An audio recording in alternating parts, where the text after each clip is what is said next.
Yes yes.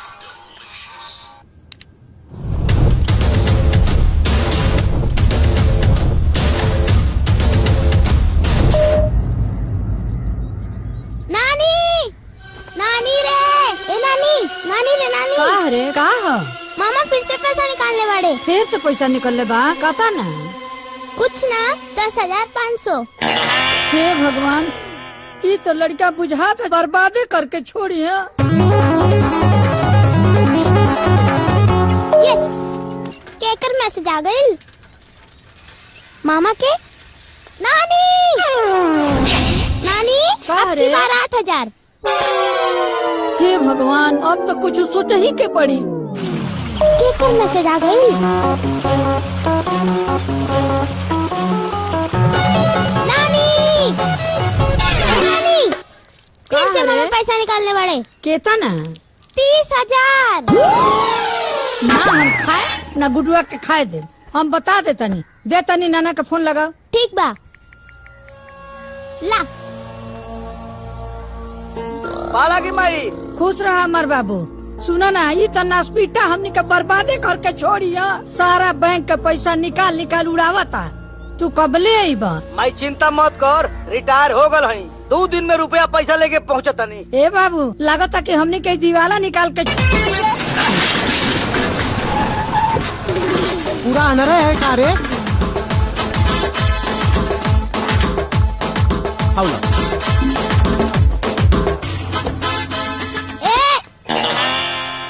एन्ने केन्ने रास्ता तो अन्ने बा।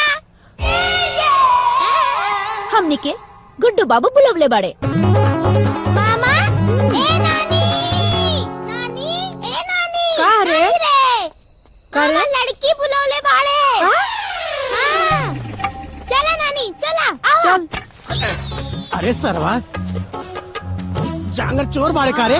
खाना नहीं यो खा। दिन देखल बाकी रहला। का हे भगवान।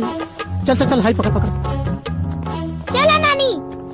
अच्छा का रे, ऊ तो बलेला बढ़ही बा। हाँ। आ तोहनी का तो वो करो से बलेला बड़ा सन। भाग यहाँ से, भाग, भाग, दादी। भाग यहाँ से, भाग, भाग यहाँ से, भाग ना तो। आज हमार लाश गिरी आ चाहे जेल जाए, बाकी तोहरो लोगन के सुधार के छोड़ा। भाग, भाग, भाग, भाग, भाग, भाग।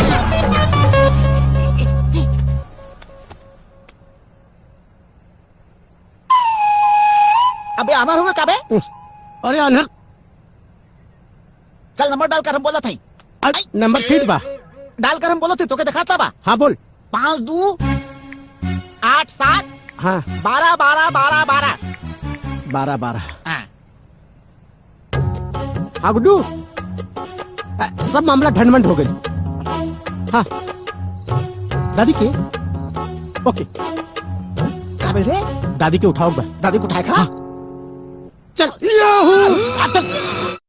अगर आ गई लोगन हमरा दुआरी पर तब मार के टंगड़ी तोड़ दे। बता देता नहीं। हाँ अरे अरे ये करे रे बोले लवा। अरे कहाँ ले जा करो तुम रे? Good morning doctor. Zubaida good morning. Bed number 2 के बीपी चेक कर ली। हाँ जी। बेड नंबर 3 के शुगर लेवल बढ़ल बा। बढ़ल लगा। का हो गई मैडम? नो नो नो नो नो। का रह यार yes yes yes yes. Bed number 2 के बीपी और बेड नंबर 3 के शुगर। यस। और लेडी वार्ड में फूल कुमार की विशेष केयर करे बा। ठीक बा? प्रसव भइल बा उनके। जी जी मैडम। और प्रसव भइल बा। नो नो नो नो नो। फूल कुमार के मां बने वाला बड़ी है। जी हाँ। जी मैडम। ओफो मैडम। हाँ। मैडम वो पेशेंट के ऑपरेशन। ओह जी बिल्कुल। मिलते नहीं ऑपरेशन वार्ड में। जी मैडम। जी आओ जल्दी। जी आओ तनी।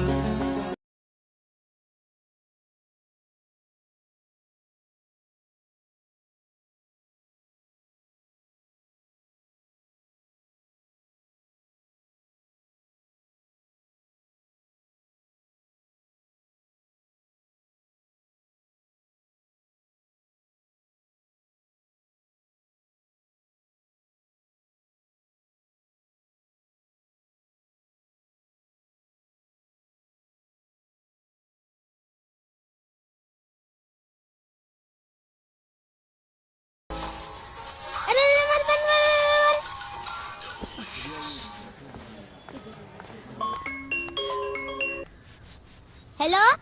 ए एंटीबायोटिक नानी की बीपी चेक भेल की ना? हाँ काले चेक भइल रहे। काले चेक होई विटामिन। अच्छा ए इडियट, ये बतावा हमारे मल्टीविटामिन किसन बाड़े? के मामा? हाँ पैर जमीन पर है, सर आसमान पर है। आपका मल्टीविटामिन अपने निवास स्थान पर है। अच्छा तब तो आज ही बीपी चेक होई। क्या रे? हेलो। केकर खबरी बनल बड़े? हेलो। केकर खबरी बनल बड़े? क्या हुआ कि तोहरा के काले में देवे के बा? अच्छा। बोला बोला। वगैरह न रहती तो बता देती कि कितना लेवे देवे के बा। बुझा गईल। ए नानी तोर बीपी चेक करे डॉक्टर आई नावत बाड़ी। हाँ?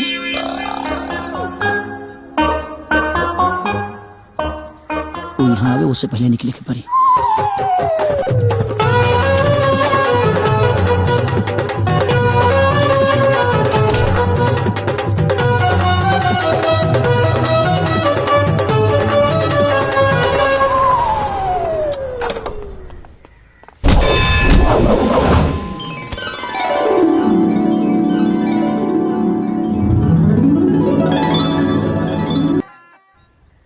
क्या जी आप तो छा गए, बिना कुछ किए ही गोद में आ गए।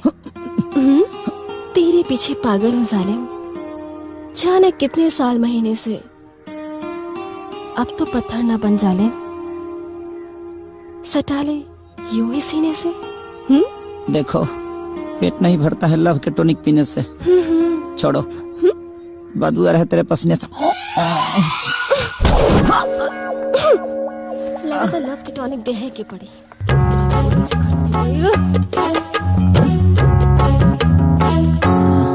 माइट ना रही तो हादसा हो जाता आज। ए बबुनी हमरो गुडुआ अगर मेडिकल के पढ़ाई छोड़ के बीच में ना भागल होई तू तो वो तोहरे ऐसन डॉक्टर होइत। जय दी दादी, गुड्डू नहीं दिन जरूर सुधर जाइए। अब का जाने तहरा ओकरा में ऐसन कौन गुण मिलेला ये हमरा समझ में ना आवेला। वैसे दादी गुड्डू गैलन कहाँ? हाँ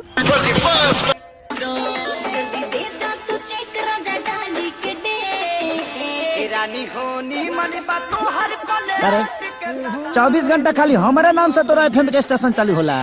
अते अपना बेटा के घर तू नहीं देखो का रे? तोरा अपना बाप के बाप कहे में शरम आवेला का?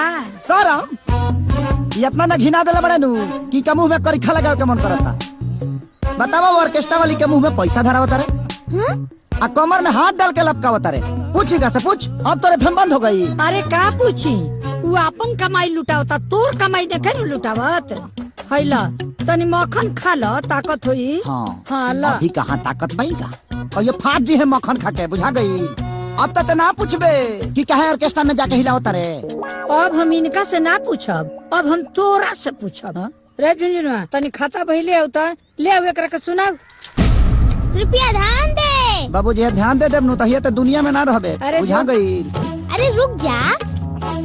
गुड्डू बाबू द्वारा एक हफ्ते में बर्बाद की गई राशि 2,16,000 मात्र है।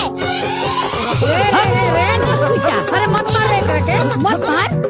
अरे मत मार रे, हाथ कापी। सब रखबे हमार। अरे कुकुर, अरे तू भोगिना के ऊपर हाथ छोड़ दे रे, तोर हाथ कापी रे। एगो बात बताओ, देखा सुधर बे? तोरा नजर में न तो पैसा का कोनो कीमत हो, न तो समय के। दिन भर अपना हमारा यार दोस्तन के साथ टक टक टक घूमत रहा, नाचत रहा। सुधर जो। तोरा से बात करता नहीं, सत्यनारायण बाबा का कथा नहीं के सुनावत। बेटा हमार बदकिस्मती रहे कि उचित इलाज के अभाव में तोहर माई मर गई। सोचनी कि तोरा के पढ़ा लिखा के डॉक्टर बना दी, जौना से केहू के लड़का दवाई के अभाव में टूअर ना हो गए। लेकिन तू तो मेडिकल के पढ़ाई पिछोए में छोड़ के चले आइला। तारा खातिर पैसा के पैसा ना समझनी, पानी की तरह पैसा बहनी, न कबो रोक कहनी न टोक कहनी। जौन तोहर मन करस तवन कैला। बाकी तू हमरा भावना के कबो कद्र ना कैला बेटा। ए बाबू ई तारा भावना के कदर का करी? जब ई तारा के कुछ बुझते नहीं खे तो ई भावना टावना के का कदर करी हो? हाँ तो ठीक बा, ना करे तो कान खोल के सुन लो। अब जमीन जायदाद रुपया पैसा घर द्वार कुल तोहार बा, लेकिन बाकी खातिर हमरा सोचे के पड़ी। हाँ सोचे के पड़ी। हाँ सोचे के पड़ी। तो का करब? हमरा के घर से निकाल देब? ना ना। हाँ तो ये नु करब कि रुपया पैसा ना देब खर्चा खातिर? ना ना वो कोनो बात ना। तो का करब? ब्याह करो। हाँ, सुनो तारा काला से हम बियाह ना करब, ठीक बा? ऐसे के हमारा भी खेले खाए के उम्र बा, आ यही उम्र में गाला के फांसी ना लगाए हम तारा कहला से। है बेटा। हाँ गलत फहमी में मत जिया। हम तोहरा ब्याह के बात नहीं के करो, तब अपना ब्याह के बात करता नहीं। बाबूजी। हाँ बियाह करब। हम करब। सुना तारू अब हम चालू ना होई चालू। शहर में कुछ रखले बड़का वही सोच लो। हाँ हाँ ए धरती फाटा ना हम ढूकी हो। हई देख लो तू कह तारू ना, और है मलिदा खिलावा, मलिदा फाट जी है कहियो मलिदा खा के बियाह करिए। दिमाग हमार खराब नहीं क्या भाई, इनकर खराब भइल बा, इनकर। घी चलो खा के फाट जा। अरे चल फाट जा। बाबूजी। बताएं भैया। तनी लेटेस्ट मोबाइल दिखाओ भाई। ये है भैया लेटेस्ट मोबाइल।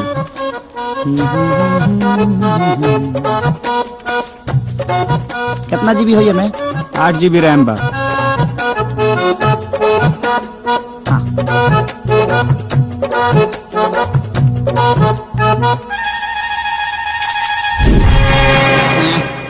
कैमरा बड़ा मस्त बा भैया। पैसो मस्ते होई। सही कहा था हुआ। कितना दाम बा भाई कर? 29,600 रुपया भैया। 29,600। कोनो बड़का बड़ी बात नहीं के ना। ला हाई कार्ड ले ला। 3 नंबर डाली।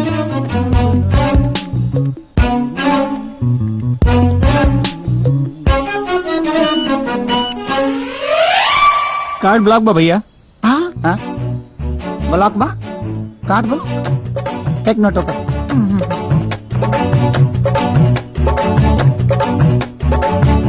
कस्टमर केयर सेंटर में आपका स्वागत है।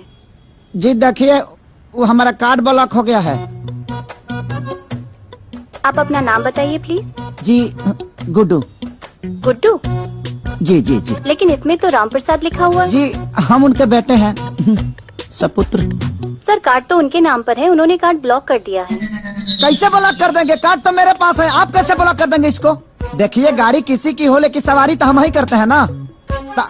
हम उनके बेटे हैं, वो हमारे बाप हैं। I am sorry sir, card जिसके नाम पर होता है वो उसे ब्लॉक कर सकते हैं। सर इसमें हम कुछ नहीं कर सकते। कैसे हो सकता है? एक काम करिए, छोड़िए 10 मिनट के लिए खाली ब्लॉक हटा दीजिए, हम मोबाइल ले लेंगे फिर ब्लॉक कर दीजिएगा। सर यही हमारा नियम है कि जिसके नाम पे कार्ड होता है बस वही ब्लॉक कर सकता है और वही चालू कर सकता है। देखो तुम्हारा नियम 370 वाला नहीं है जो नहीं हटेगा, आखिर वो हटा ना। 10 मिनट के लिए हटाइए ना कि हमारा काम हो जाएगा ना रे। हाँ sorry sir, I can't help you at this moment, your time is up. Hello hello hello काट दे लॉस।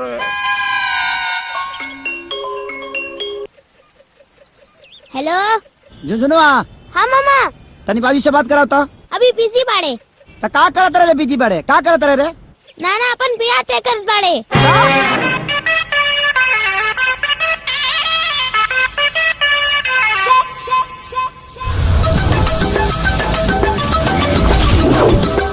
हाँ तो जजमान आज से 8 दिन के बाद ज्येष्ठ शुक्ल सप्तमी दिन शुक्रवार तिलक खातिर शुभ दिन बा। क्या बात? और आज से 10 दिन के बाद ज्येष्ठ शुक्ल नवमी दिन रविवार शादी खातिर बहुत शुभ दिन बा। जय हो, जय हो।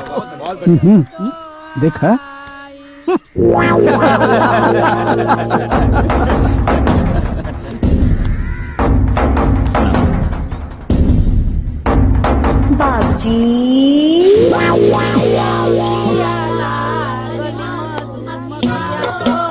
अवतारी दुल्हन हमारे बेलिया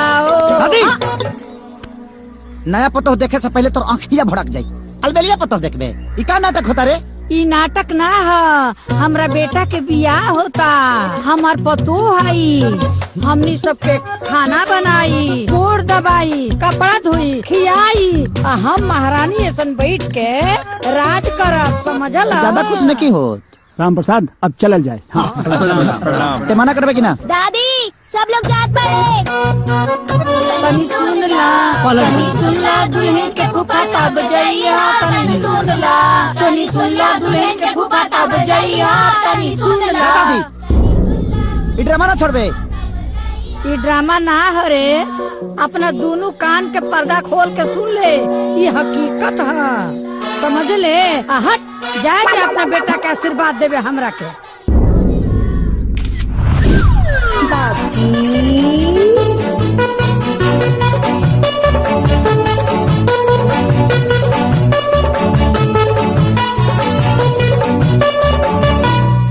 अरे बाप रे, बाबूजी,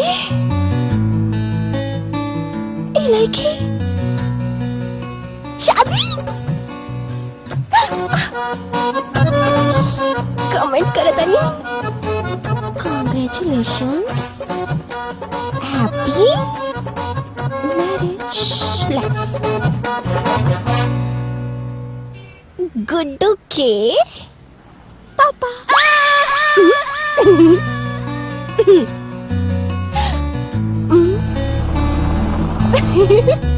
ये गोलुआ। हाँ भैया। तनी हेने आओ, हेने हो। हाई देख, राम प्रसाद चचा के खेला। कहो ई बुढ़ोती में शादी करता है।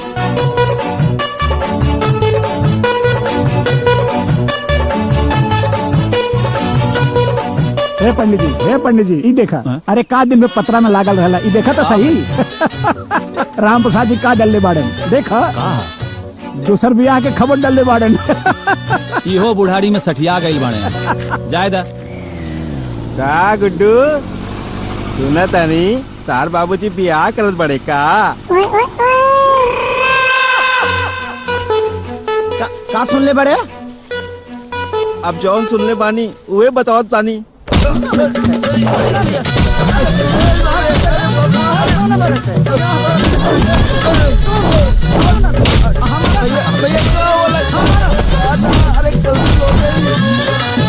हमारा से कहा गलती हो गई, हमारे बाबूजी बियाह का तरह। गलती हो गई भैया। कहा रे गुडुआ, सुनले बानी अपने बाबूजी के बियाह में सवलिया तू ही ना बनबे। अरे बाप रे, का चाहत रहा सफर स्टेशन में हाथे हो जा हमार। अरे हो जा, अरे रात में तो धूप गई भीतर।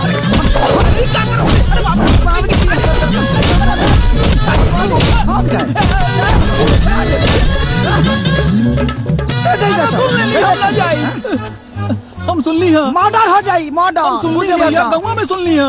गाँव छोड़ के भागे पर मजबूर करत। अरे बाप रे, अरे बाप रे। अरे खोस दी पलाक देवरा बाटे बड़ा चीटर, लगवा दी राजा जी हमारा लहंगा में। अरे गुड्डू बाबू, अरे मालिक के बियाहवा में बफर बाकी जनरल हो। आपके 2-3 जने के रसगुल्ला खिया क्या होता? कहाँ बफर जनरल नहीं, पतल घींच बा। आ जब तक ले तोरा के घींचे ना तले पूरा ना हो। पतल घींचे खोई दे,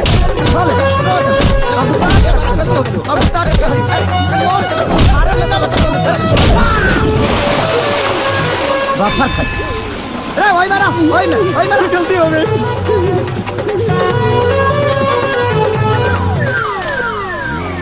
अरे का भाई, कुछ गलत बोल देनी का हो?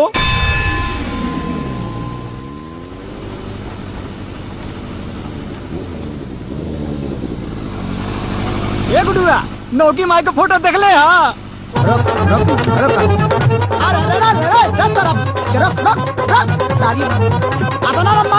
फाट जाई। सफा दिमाग खराब हो गई बा हमार, दिमाग खराब कर बरसा हमार। धनाजी तो देख लेती है के मिनट में। गाँव भर पागल करके धैले बड़ा सा। आवत तानी बुढ़ऊ का, आवत तानी। धराजा खाली। अरे गुड्डू, अरे यार, अभी जस्ट फेसबुक पे ना पापा की फोटो देखनी है नौकी मम्मी के साथ। अरे यार, तो लाइक भी कहीं नहीं, कमेंट भी कहीं नहीं कि हैप्पी मैरिज लाइफ। और शेयर भी कहनी। अच्छा शेयर कर देलो। हाँ। और कोनो काम नहीं है? उ तो पगलाइए गइल बड़े, तारो दिमाग खराब बा। अरे रे शांत हो जा, हम तेरे ते पूछता नहीं कि उन्हें सच में बा कि फेक बा। सच बा कि फेक बा? शेयर के लगे बात पूछा तारू। पूछो तो नहीं तो बता दो सच ना। बा। सच बा?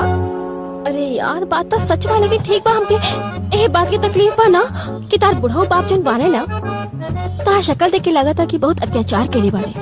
अरे जिकरे घर में जवान बेटा बा, ओकर बुढ़ऊ बाप बियाह कैसे कर सकेला?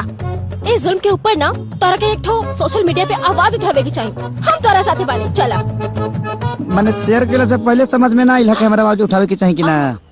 हां पता ना रहला ना तोर मुंह गोबर जैसे हो जाए। मैंने उ तो पागल कहिए देले बड़े, तेहू पागल करबे। अरे ना हम तो ये सोच के एक्साइटेड बानी ना कि सास पतों के एक ही मंडप पे बियाह, एक के बैंड बाजा बारात।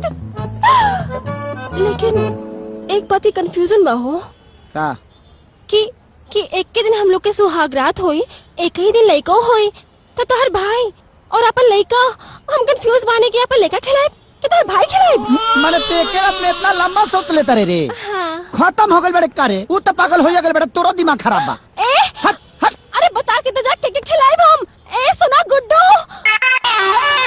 बड़ा कंफ्यूजन है।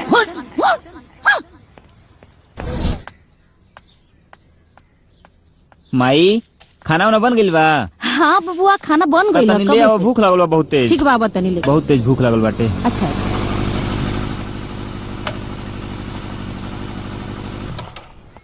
ये रोरा लोगन के हैं? जौने जवान बुढ़वा से अपन बहन की ब्याह करा तारा, वही के जवान बेटा हमारे राम प्रसाद जी। अहो भाग्य हमारे कि हमारे घर राम प्रसाद जी के पुत्र श्री पधारे। अच्छा एक बात बताएं, भोजन में रोलन काले मुर्गा की मछली जहर बा ना, वो तो ले पूरे बाजार से तो मंगा लो जल्दी से। कैसे तरह दोनों जना के खा के मरे के पड़ी। ए बाबू बिटिया के बियाह है के समय पर अशुभ मत बोला, शुभ शुभ बोला बेटा। रोलून ब्याह करता नहीं, जीते जी अपने बेटी के सलाद करता नहीं। जवान आदमी 4-5 साल के बाद ओकर स्थिति न रही, जल्दी पलांटी मार दी। ओ आदमी से ब्याह करते रहुआ, आँखी पे पर्दा पड़ गई बा कि बेटी सौतली ही रहू। अरे जीते जी अपना बेटी के नरक में भेजा नहीं रहुआ, नरक में। ओकरा के का दे सकले रहुआ? कुछ ना, एगो विधवा के लिबास दे सकीले। ए माई तू जा तो जा जा जा जा। लागत के पगला गई है। बहुत कुछ रह जाई। रउरा हमरा के पहचानी है ना?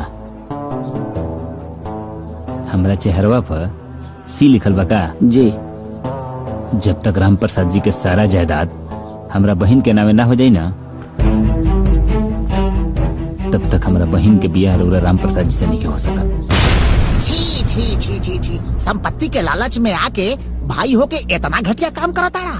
तो का रउआ लोग समाज सेवा खातिर परेशान बानी, ना ही ना धन दौलत खातिर परेशान बानी। ए हमार ना होखे वाली माई, तू एकरा गेम में शामिल बाड़ू। जो हट हट हट। तू कुछ कला, लेकिन हम बियाह ना होके दे त ना होके दे। ए इस शादी हो के रही। एगो कहावत सुनले बड़ा ना कि मियाँ बीबी राजी तो का करिए गांव के काजी। हाँ जी। अब देखा तरी कि बुढ़वा बारात कैसे साजी। चल रे जा जा, देखो तने हम हूँ गई। आवा तू तिलक लेके। ठीक बा हम देख ले। जा तारा रेप ना करी तो हम राम प्रसाद के एकलौता बेटा ना। ठीक बा जा जा, हम आवा तनी। अरे गुडुआ के फोन। हेलो हेलो दीदी प्रणाम। हाँ खुश रहा। जितना जल्दी हो सके जीजा जी के लेके तू घरे आजा। का बात बा? का भाई? बाबूजी बियाह करत रे। पतो उतारे के उम्र में मेहरारू उतारत बाड़े, बुढ़ौती में बुढ़घाउस धैले बा। हमार हाल बानी बेटा। ठीक बा फुआ प्रणाम। रिक्शा वाले का पैसा दी और हमरा पीछे जल्दी से आ जाई, रुकी मत। बियाह होता, बियाह होता, आई जी। हाँ सुन, एकरा में तोरा जवन जवन पसंद होखे सब रख ले। हाँ माई हमारा तो कुल पसंद आवता। सब रख ले। अरे पाहुन प्रणाम। अरे का नमस्ते करा तारा?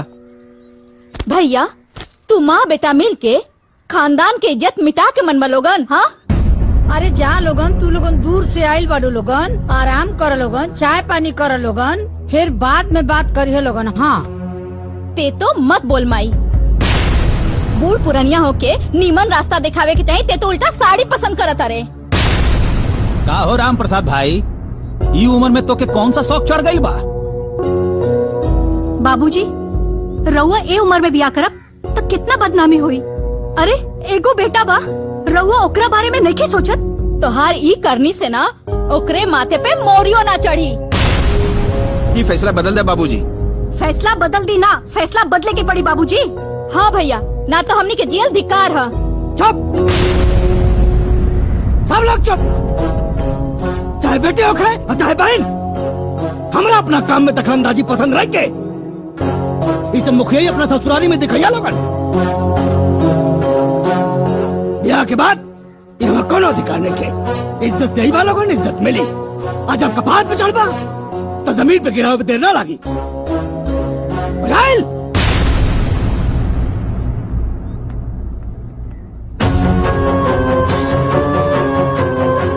हम इतना मूर्ख नहीं थी कि हम क्या हमारा औलाद सिखाई। जवान करा था नहीं, ठीक करा था नहीं। यह हमारा फैसला बा।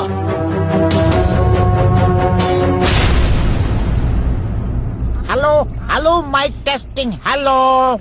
ना कभी धोखा दिया, ना कभी गुनाह किया, ना कभी धोखा दिया, ना कभी गुनाह किया। कलयुगी बाप ने बेटे को तबाह किया। अभी तक के दृश्यों से साफ पता चला है कि वो बाप नहीं पाप है। हाँ न तो का मुंह लटका के काहे बैठल बड़ा यार। अकेले अन्ना हजारे पूरे देश के समझा सकेले तो एगो बाप के ना समझा सकेला। समझा के हार गनी, कोनो फायदा नहीं खेल। तो तुम्हारी पेंशन कैसी? आंसर नहीं के लेना, तब हमके कोनो खाई के पूछते नहीं के। अगर का दनी ना तो कहीं का और मौका मिल जाये। तब बाप विरोधी वैली निकाल दी। कुछ नहीं क्या हो सकत। अल्लाह के नाम दे दे, मौला के नाम दे दे। मारे मुलात ना अतौला खान के साड़ू भइल बड़ा सर मारा तरह मारे बस सब सर बाहर हो जाई। देख ले हई सील मोहर बा नए बा। यहाँ हम डिप्रेशन में बनिया तो के मजाक सुझाता। हाँ हमार पूरा बात तो सुन यार। हम बस स्टैंड पे भिखारी बने छोड़ो कहा क्या नहीं, बाप के परेशान करे वाला भिखारी बन जाओ।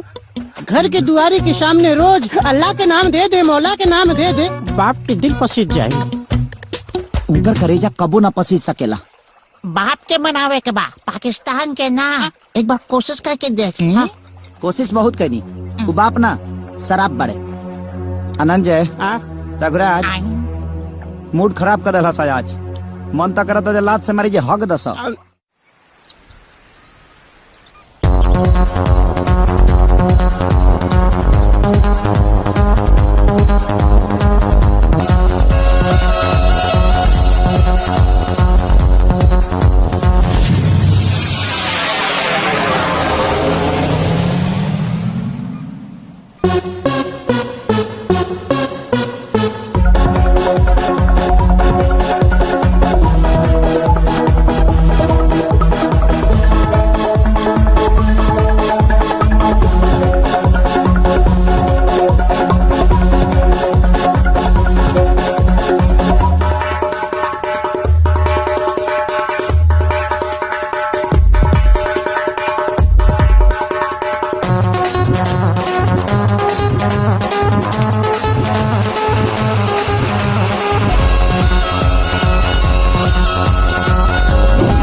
मास्टर काका, अरे ओ मास्टर काका, मास्टर काका।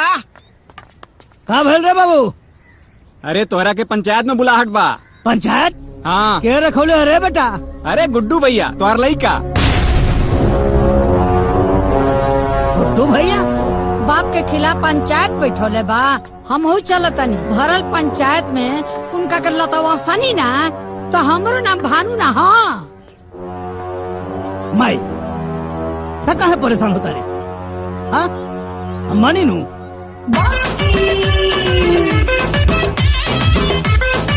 चिंता मत कर, हम सब देख लेंगे। राम प्रसाद जी, तू इतना समझदार जरूर बाड़ा कि अपन अच्छा बुरा उचित अनुचित समझ सकेला। ई उम्र में ब्याह करल का उचित बा? अरे पहला प्रतिष्ठा के हनन आ दूसरा उ लड़की के जीवन के बर्बादी। अरे राम प्रसाद, ये बिल्कुल अनुचित बा। अरे मुखिया जी, ये बियाह में खाली है शामिल नहीं खौन, हमार दादियो बिया वो करो ना पतो चाहिए। अपने 4 दिन के जिंदगी के खुशी के खातिर अपने जवान लड़का के जीवन काहे बर्बाद करे पे तुलल बड़ा? ये गलत है, एकदम गलत है।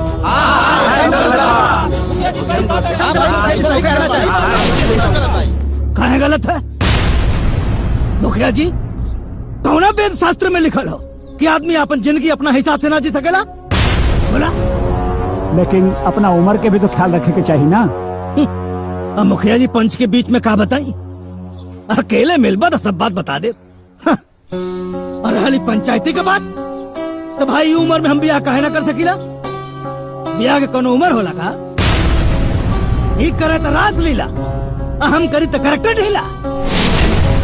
जौन पंच बुलौले बड़ा गुड्डू बाबू, ये हमार बेटा ना हवे, ये हमार बाप हवे, बाप। इनसे बड़ा नकारा हमारा खानदान में क्यों ना भइला आज तक? इनके डॉक्टर बनावे खातिर भेजले रहने, बीच में छोड़ के चले आइले पूरे पैसा के सत्यानाशी। इनके पैसा दा देखा हीरो बन के घूमत हवे, जूता कपड़ा सब चाहिए इनके। एटीएम मशीन में से कुल पैसा खाली हो गई। हीरो बन के घूमत हमारा लत्ता बिन बा तू। तुहारू करम बा कि एक दिन तू नकारा बन के घूमबा। ये बेगैरत इंसान हवे। देखा हमारा ही पंचायती मंजूर नहीं की।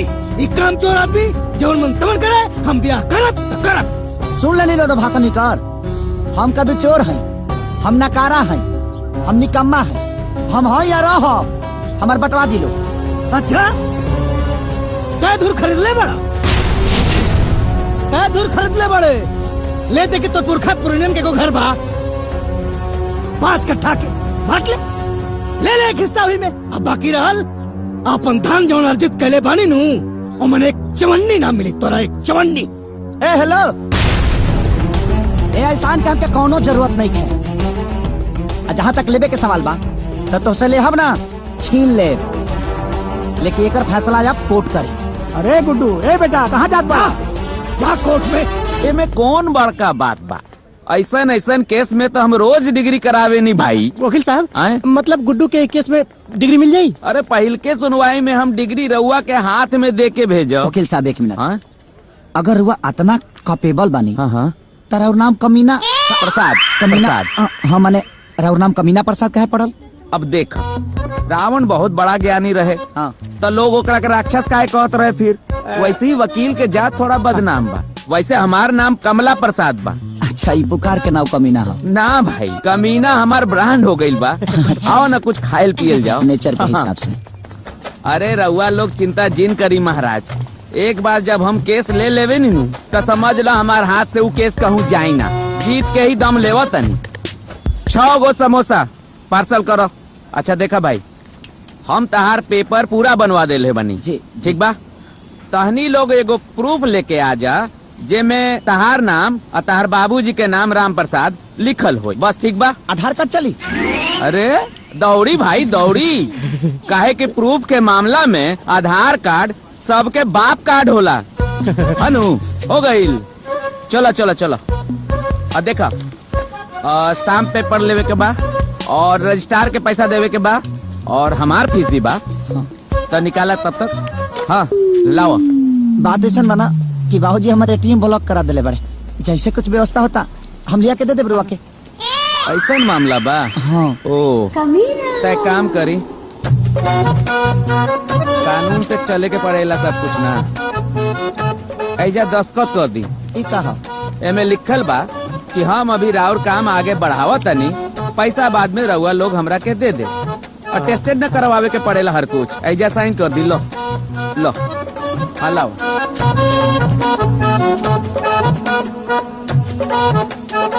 ठीक बा जी, चलो। साहब पैसा पैसा। ए भाई पैसवा ना देहनी, पैसवा दी। अरे यार पार्सल तू लेला तो पैसा हमने के कह के दीजा। अरे लो कर देला ना बात। कोर्ट कचहरी के कुछ नियम कानून भी होला।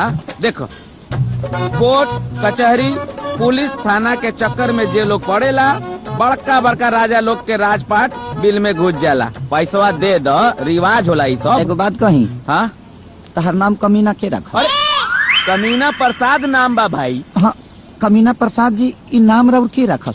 नाम हमार कमला प्रसाद बा। कमीना तो ब्रांड हो गईल बा। पैसा दे दी ना समझ में आई। दो ना भाई पैसा। क्या पैसा भाई? 50 रुपया। ली लाओ।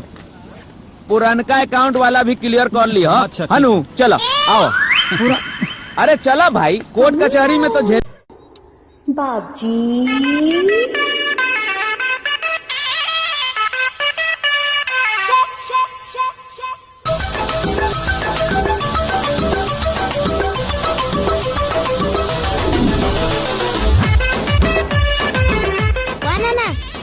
एकदम मस्त लगाता। हैंडसम लगाता नहीं बेटा? हाँ बहुत हैंडसम। अरे तेरा नाना हैंडसम है ही है। क्या होता? वाह नाना वाह। ओ तहे बुढ़ाऊ का जंटिंग पेंटिंग होता है। बुढ़ा किसको बोला जी? आई एम नॉट बुढ़ा। बुढ़ा होगा तेरा दद्दू। I am Ram Prasad. ओके? हाँ जी। नाचवा में का कहला सानंद जी? हाँ तो गौर करिए। सीमेंट बालू से कभी मकान नहीं होता, बिना सीमेंट बालू के कभी मकान नहीं होता, और काली कितना भी पोत ले कोई बुढ़ा कभी जवान नहीं होता। हमने के पुरानिया लोग कहला कि जवन जवानी में कल जाला तो बुढ़ापा में भोगे के पड़ेला। और जवन बुढ़ापा में कल जाला जवानी में भोगे के पड़ेला। बुढ़ापा में से जवानी में केंगा जाई रे? उनकर वाला गोलियां ते खतरी मारे नीचे से निकल जाई बुझाई। केतनो लाल लगाम लगा ले केहू, लेकिन घोड़ी ना मिली। अच्छा पुरानिया बैल के केतनो चोकर खिया दे केहू। अच्छा ज्यादा ना जोती। लगाता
इतना गिर गए कि चोरी भी करे लगले।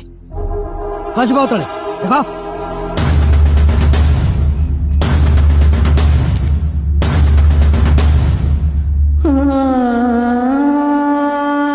फोटो के अपना साथ रखल तो दूर, एक छुए लायक तो नहीं के।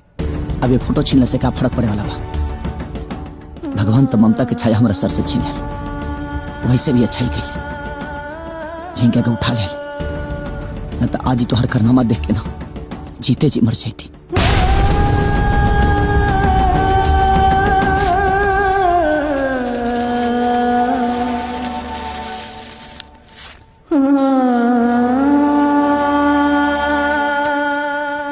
ऐसे भी ये फोटो की जरूरत तो क्या अब नहीं की।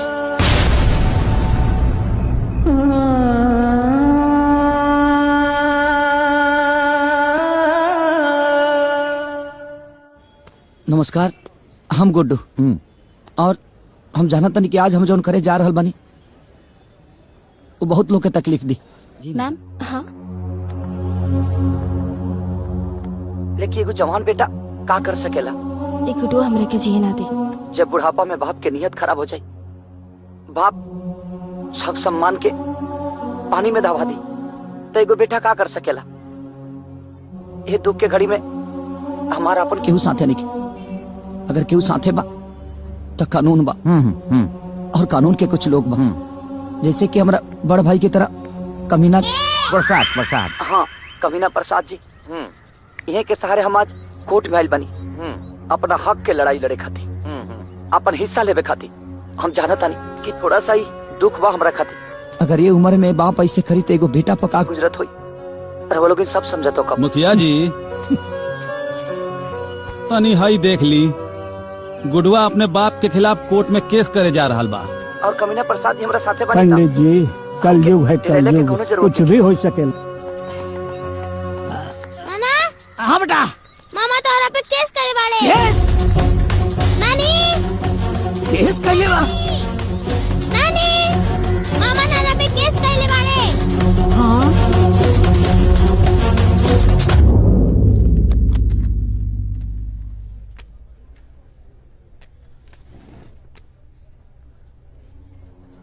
आपका नाम? हजूर गुड्डू कुमार। मामला क्या है? मेरे पिताजी संपत्ति से बेदखल करने के लिए बुढ़ापे में शादी कर रहे हैं और मेरे साथ साथ एक लड़की की भी जिंदगी बर्बाद कर रहे हैं। हजूर मैं चाहता हूं मुझे इस अदालत से न्याय मिले। आपके पिताजी का नाम? श्री राम प्रसाद।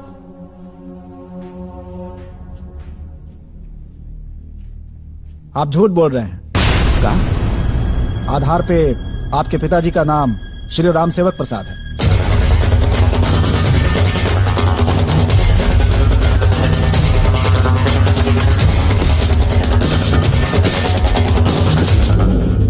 मिलॉर्ड, हमारे मुवक्किल के पिताजी का नाम राम प्रसाद ही है।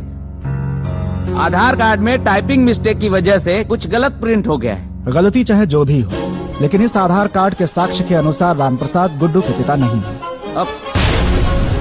इसलिए अदालत गुड्डू को अगली सुनवाई में असली कागजातों के साथ उपस्थित होने का हुक्म देती है। Court is adjourn. हो जाए बाद में एंग होई हो जाए। आवो तो सही, आवो। डांग के पेपरे तैयार ना रहे और चौल देला अदालती कार्रवाई में भाग लेवे खातिर।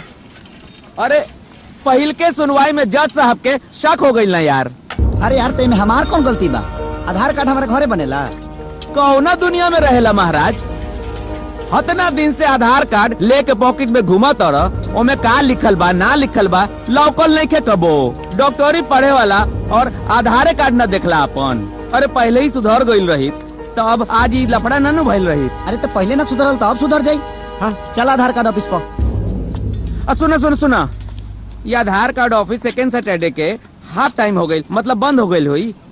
अभी बहुत जोर से भूख लगल बा, दबा के खाए के मन करता है। भूख तो लागल। एगो काम कर, तानी को खा लिया सा और किलो साहब के भर पेट खिया दिया सा। ठीक है। ए भैया पैसा वकील साहब दे दे। ए 3 प्लेट छोला भटूरा। अरे ना हो, चाय 3 गो चाय। हाँ भाई, हम अपना पैसा से खाली चाय पिए नहीं, बाकी सब क्लाइंट देला। बैठो। कमीना। बस पार करो। आज काम हो जाए ना? हो जाए। क्या बात है? ये आधार कार्ड में फादर्स नेम करेक्शन करवाए के बा। हो जाएगा तो कर दीजिए। रजिस्टर मोबाइल नंबर है ना? हाँ है। जो करेक्शन करवाना है लिख के दे दीजिए, 1 हफ्ते के बाद हो जाएगा। अरे यार 1 हफ्ता बाद अब तब ले तो के पता बसारा खेला ही बिगड़ जाये हमार। अरे भाई ये सब काम यहाँ नहीं होता है, सरकार के पास भेजना पड़ता है और टाइम लगता है, जिसके कारण तब तक अपना खेला चलाइए। आप समझ नहीं रहे, हमारे जीवन का सवाल हो, हमको अभी चाहिए। अरे यार गजब पागल हो, तुम्हारे जीवन का सवाल है, मेरे जॉब का सवाल है। सरकार से सैलरी लेते हैं, तुमसे नहीं, समझे? अब एक प्रोसेस होता है, एक प्रक्रिया होता है सरकारी काम में, तब जाकर वहाँ पर काम होता है, समझे ना? बाद में आइएगा। सरकारी यार पता बा, कहीं पति के नाम गलत, कहीं पिता के नाम गलत, कहीं पिता के नाम गलत, पूरा जीवन सरकारी दफ्तर में बुला के नाश कर रहे हैं। अरे भाई बाहर चलिए, बाहर चलिए। चलो बाहर चलिए। एक मिनट। अरे भाई चलो, सॉरी चलिए आप लोग, चलो बाहर यार, बाहर चलो यहाँ से। चलो पगला गईल बड़ो, पूरा पगला गईल बड़ो। अरे यार तो का करिया 4 गो केस और ठोका जाई नु तो आदमी बन जाइबो। देखा तेरा केंगे बतिया होता बुझाता कि प्रधानमंत्री के कुर्सी पर बैठल हाँ तो जान ले बका। हाँ जान तो का करी। चलो चलो 2 गो चाय दी। तहार शरीर के खून में जे ढेर उबाल मारा तनु ओकरा के थोड़ा कंट्रोल में राखल करा। अरे आधार कार्ड नहीं खे त राशन कार्ड बा, स्कूल के सर्टिफिकेट होई, बैंक के कागजात बा, अरे वोटर आईडी कार्डो बा। इस सब में से कोनो एगो कार्ड हमरा के चाहिए जो सरकारी होखे। जल्दी से जा घरे और लेके आवत जा। हमारा आधार कार्ड चली। वाह, आज दिन में पहिलका बेर बढ़िया काम कैले बड़ो। तोरा आधार कार्ड पर हमरा बाबूजी के नाम बा? हमार बा तो कैसे चली? अरे भाई, एक दिन में 1 गो अच्छा काम कइल जाला। दूसरा काम आधार कार्ड। एक काम कर, तू जल्दी से जा कटवा लेके आवा। सरकारी होके के चाहिए बस। एटीएम कार्ड चली।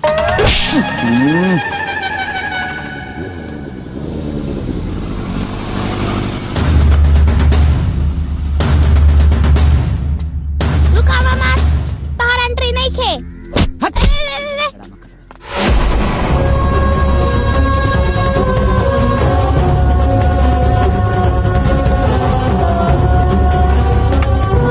जाना तो रे, दुनिया में 2 तरह के औलाद होला।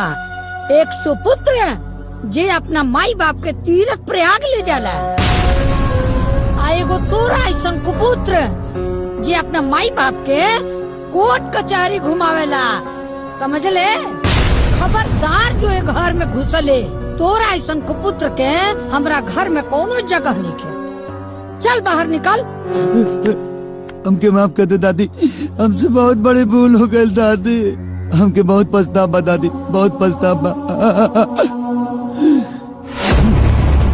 ये सोच ले ना गुडुआ आई तोरा गोड़ पगिरी गिड़गिड़ाई माफी मांगी तो सॉरी, ऐसा कुछ न होई। आज ले नहीं गुडुआ कहू के बर्दाश्त कैले बा और ना ही करी। हमहू राम प्रसाद के बेटा हई। तो जरा बुढ़ारी में इतना पावर बा तो सोच हम तक जवान बानी। अब जब तक ले कोर्ट के फैसला ना भाई तब तक ले दरवाजा पर पैर ना रखब। हमार बात दे। बांट दा। ये घर हमारा कमाई से बनल बा। घर तोहरा कमाई से बनल होई, लेकिन दुआर पुश्तैनी हो ना, एमे हमार हिस्सा बाकी ना। यही महल के सामने है ना पनाली गिरा आ खूंटा गाड़ के रहा। ठीक बा, हमारा कोनो इतराज नहीं किया। ठीक बा। ए नंजय, ए रघुराज, ए गांव के लोग है नहीं सबे आवो। हाँ बोलो ना। फैसला होके ही रही। सुन ले आई गुडुआ अपने बाप की तरह बेईमान ना हो। रउआ लोग जाओ ना कोना में देव, ओ कोना में हम पलानी गिरा के रह जाए। बस रउआ लोग ईमानदारी से हमार बांट दी। चुप। हमरा जीते जी हमरा घर के बंटवारा दूसर क्या काहे करे? जब ते चाहते बड़े तो हम खुद करब बंटवारा, खुद। ले चोरऊ, तोरा बंटवारा चाहिए नु? ले हम कह देता नहीं। ले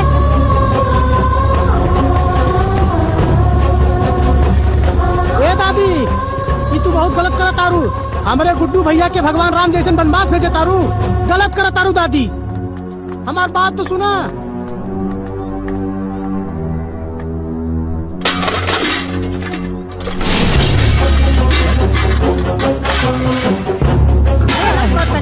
ले ले हई बर्तन ले। लग चाहिए।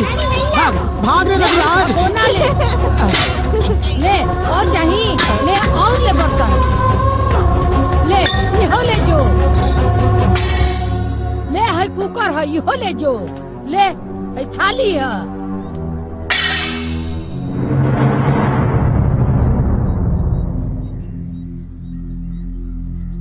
आज के बाद ते हमार बेटा ना पट्टेदार है।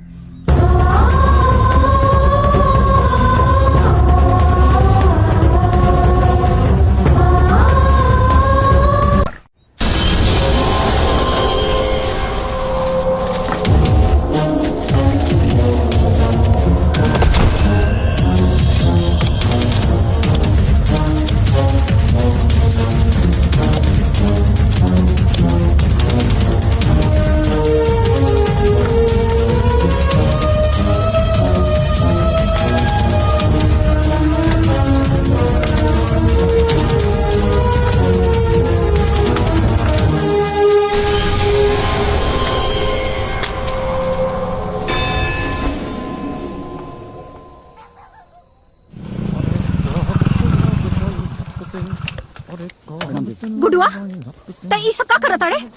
अरे रह के तोरा दिमाग पे भूत सवार हो जाला। ते बाबूजी से दुश्मनी ठंडले बाड़े? हाँ? और तू लोग अपने भाई के बिगड़ने पड़ा। तू लोग निकल यहाँ से। आज तो तू लोग के खाना बनाओगे, हाँ? चूल्हा जलाओगे। यहाँ मत तुम्हारा यहाँ। दीदी ये तू ठीक नहीं करत। अच्छा हम ठीक नहीं करत और ते ठीक करत आड़े। अरे पूरी दुनिया तोरा पे थूकी, कभी सोचले बाड़े? गुड्डू, टीवी, अखबार, फेसबुक, व्हाट्सएप सब जगह तोहरे ही खबर चलेला। बाबू, समाज में परिवार के बड़ा बदनामी होला। अच्छा तक खाली हमारे दोस्त बकाए में ना तो हर दोस्त ना बा। तू चल हमरा संगे, बाबूजी से चल के माफी मांग ले। हम बाबूजी के समझाई, सब बाबूजी समझिए। चल ना भाई, चल ना। बात अब बहुत आगे बढ़ गई बा दीदी। अरे कुछ नहीं के बढ़ल, काल सब ठीक हो जाए। तू बस चल के बाबूजी से एक बार माफी मांग ले भाई। चल, हाँ चल। ये संभव नहीं। अगर ते आज हमार बात ना मान लेना गुडुआ, तो हमने ई घर में कदम ना रखब, बुझले? दीदी लड़ाई तो अब ठान गई बा। अब केहू हमारा साथे रहे चाहे ना रहे, हमके कोनो फर्क पड़े के नहीं खे। और हाँ, एगो जवान बेटा के रहते हुए एगो बूढ़ बाप ए उम्र में बियाह करी तो कौनो बेटा कैसे बर्दाश्त करी? अब तक कानून हमारा साथे बा, हमहू दिखा दे। ई तो कानून की बात करे लगल। ठीक बा अगर तोहार यह मन बन गई हो तो अब हम ई घर में ना आए गुडुआ। हम जात है यहाँ से। आज हमार भाई हमार ना भाई, हम जाता नहीं। अभी घर में कबो कदम ना रखा।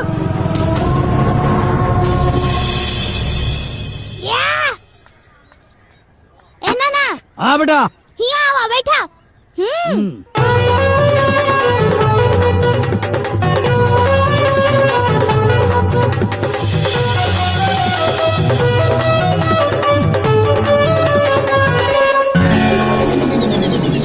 माई। हाँ बाबू। कहाँ गए रहले हरे? अरे गई रहनी है, सगुन उठावे के बा, गीत गावे के बा, हल्दी कूटे के बा, लड्डू बाने के बा, बड़ी काम बा। मेहरा लोग को बुलावे गई रहनी है। माई कुल धोती साड़ी आ गई कि ना? आ गए। सही वाला कपड़वा? हाँ सब। जेवर वर कुल बन गई बाबू। हमार शेरवानी आयल कि ना रे माई? अरे आ गई बाबू। अब मर्सिडीज गाड़ी बुक हो गई हमारा खातिर। सब तैयारी बा एकदम। माई तैयारी बढ़िया होके के चाहिए, कहे से कि दुल्हा बन के जाई ना। हाँ और का पूरा जवार देखो। चल अंदर। जी मालिक। कार्ड कहाँ बटाइल? अब आज से शुरुआत करे जाता नहीं मालिक। क्षेत्र जवार में क्यों घर बचा के ना चाहिए? जी। सुन, कार्ड की शुरुआत सबसे पहले अपना सबसे खास आदमी के द्वारा करी है। जी मालिक। जो बाकी तैयारी माई बढ़िया होके के चाहिए। हाँ तू निश्चिंत रह। हाँ, छेना वना कुल मंगा ला, मिठाई उठाई, रसगुल्ला, चमचम। जवार खा के मस्त हो जाए, समझ ले तना बढ़िया मिठाई होके के चाहिए। सबसे खास आदमी शुरुआत करे के होखी गुड्डू बाबू से। मालिक के खास आदमी रउआ से बढ़ के तो केहू ना बा। तो हम सोचनी है कि बरम बाबा से पहले रउआ से ही शुरुआत करी। ई ली अपन बाबूजी के कार्ड।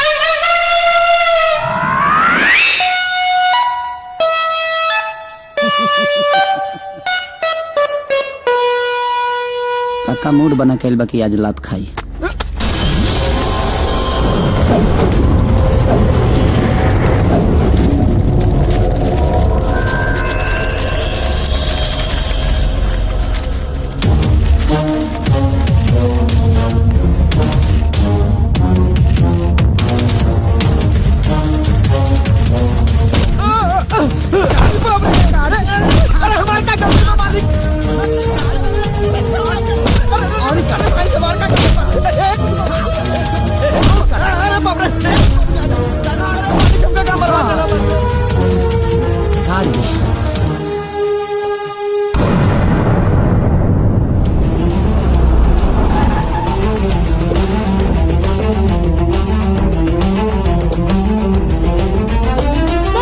आपके पिताजी शादी कर रहे हैं, इस पर आपको क्या कहना है? ये सवाल आप मुझसे करें, ये सवाल जाकर उनसे करिए। शादी होती है अगर उसका देखने वाला कोई नहीं हो, करने वाला कोई नहीं हो। लेकिन अगर एक जवान बेटा के रहते हुए अगर एक बूढ़ा बाप शादी करे तो एक बेटे पे क्या गुजरती है वो बेटा ही जानता है। अरे जिस उम्र में नाती पोता के उंगली पकड़ा के दुनिया की अच्छी शिक्षा देनी चाहिए, उसे अच्छा रास्ता दिखाना चाहिए, उस उम्र में एक बाप अगर शादी करे अपने जवान बेटा के रहते हुए, तो उस बेटा को तो धरती फाड़ के घुस जाना चाहिए। दुनिया कुछ भी कहे कुछ भी करे, मुझे कोई फर्क नहीं पड़ता। मेरी जिंदगी है, मेरी खुशी है, मैं अपनी जिंदगी अपने हिसाब से जीऊंगा। मेरी मौज है। इसका मतलब आपके हिसाब से ये गलत है? गलत है, ये मानवता का चीरहरण है, गलत ही नहीं है।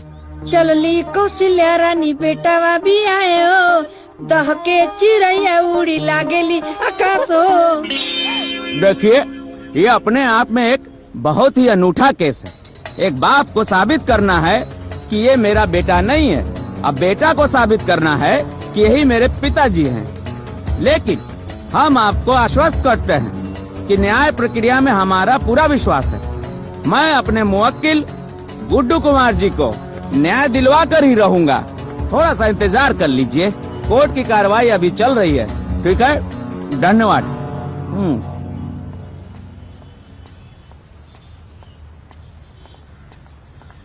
अरे अरे अरे अरे अरे बाप रे, हमें सोशल मीडिया के हीरो। तू तो छागल बड़ा हो। फेसबुक पे, ट्विटर पे, मैसेंजर पे, व्हाट्सएप पे, न्यूज में रोज के रोज लाइव वीडियो। वाह, और बाप की इतनी बेइज्जती और न्यूज पे। Hats off. एगो बात बताई। बतावा ना। तहर दिमाग हो गइल बा खराब। अच्छा ठीक बा। अच्छा तो क्या अब हमार जरूरत ना, अच्छा डॉक्टर के जरूरत बा। ए जाके कोनो डॉक्टर से इलाज करवाओ, हमार दिमाग मत खराब करो, बुझा गई। तोरा के पता है कि चाहे कि डॉक्टर के ना डॉक्टर की जरूरत ना पड़ेला।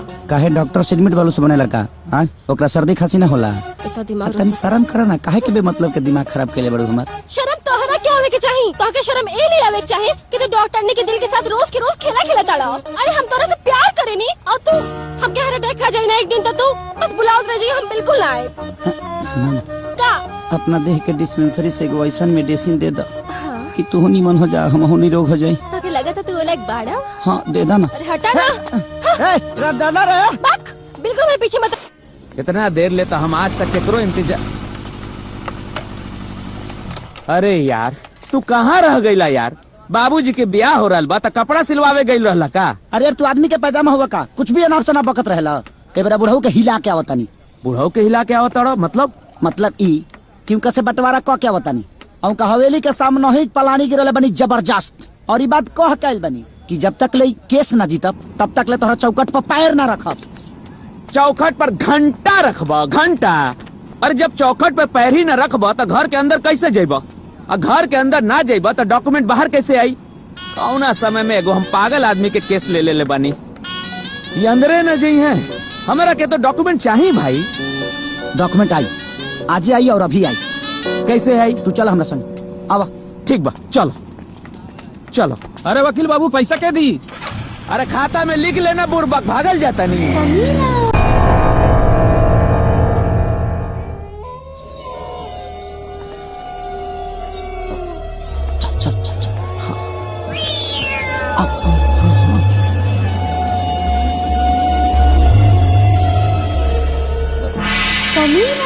हमरा के कहाँ लेके जात पड़ा यार?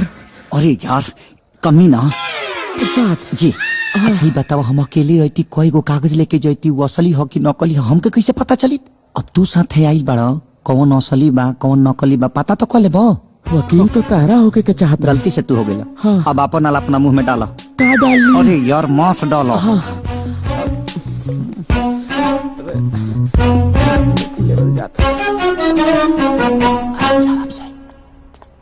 ए भाई, 2 नंबर लाग गई। अरे खतना खाता रहे जी, हगबा का हगबा जा। अरे ना ना, फोटो में जाके सही करबा का कि ना पहले हगेंगे उसके बाद सबूत पेश करेंगे। चलो। अरे वाह, कमीना। अरे यार कमीना। प्रसाद। हाँ प्रसाद।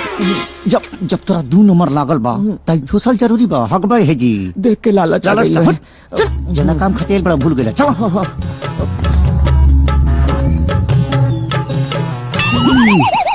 बाबूजी। हाँ। बुझाता बाबूजी निकल गईले। शुभ बोला हमरा बाबूजी, हम मारे में हक देबो। सांस नहीं के चलो। सांस नहीं चले, वैसा ही वो का करेले। चलो काम कर। अच्छा। हाँ। ये में तो दूध के हिसाब लिखल बा। देखो दूसर। हाँ हाय ना, एमे तो उधारी खाता लिखल बा। सिरहन के देखा ना। ए भाई चेक कर ली कि बाबूजी जिंदा बाड़े कि ना। अरे चल ना रे, छोड़ी रख ले यहाँ डाल दी है। चलो ना ना ना, चल चल चल चल।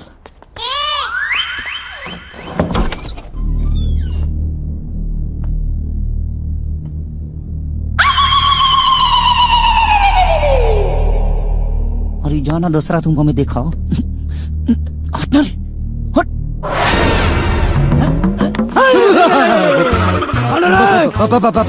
भूत भूत ना चाहिए सबूत ना।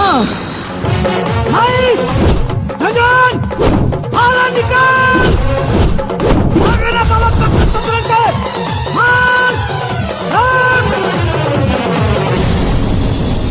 कहाँ गए हो नाना? भाग गए ससुरे। कहाँ गए? आओ बेटा आओ। प्रणाम। प्रणाम प्रणाम। खुश रहा बेटा, खुश रहा। रवा तो जाना तनी ना कि हम केकर बेटा हई, कब पैदा भई रहनी, केकर नाती हई, कहाँ घर है हमार, बता दी ना वकील साहब के। हमारा के सब मालूम बा, सब कुछ पता बा कि तू राम प्रसाद के बेटा बाड़ा, यही गांव में पैदा भइल बाड़ा। लेकिन बाबू हम कुछ लिख के ना दे, काहे से कि जब तक तू अपने पिताजी के ना लेके आई बा हम कुछ लिख के ना दे। पंडित जी पंडित जी पंडित जी पंडित जी प्रणाम। रवा रवा तो जानते बानी, रवा हमार कुंडली बनौले बानी, ऐसे मैंने दादी कहले।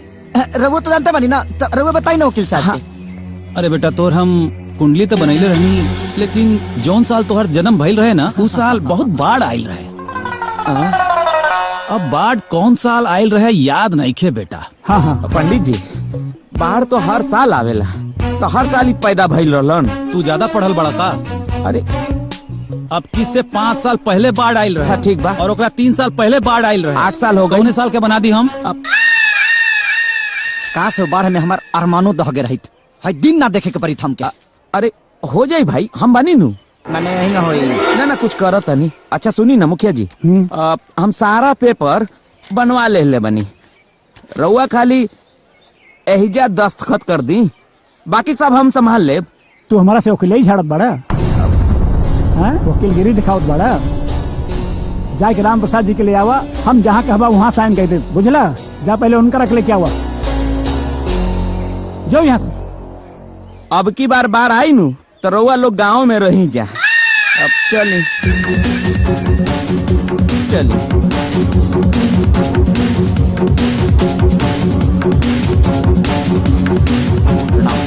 हाँ खुश रह, खुश रह। प्रणाम। खुश रह।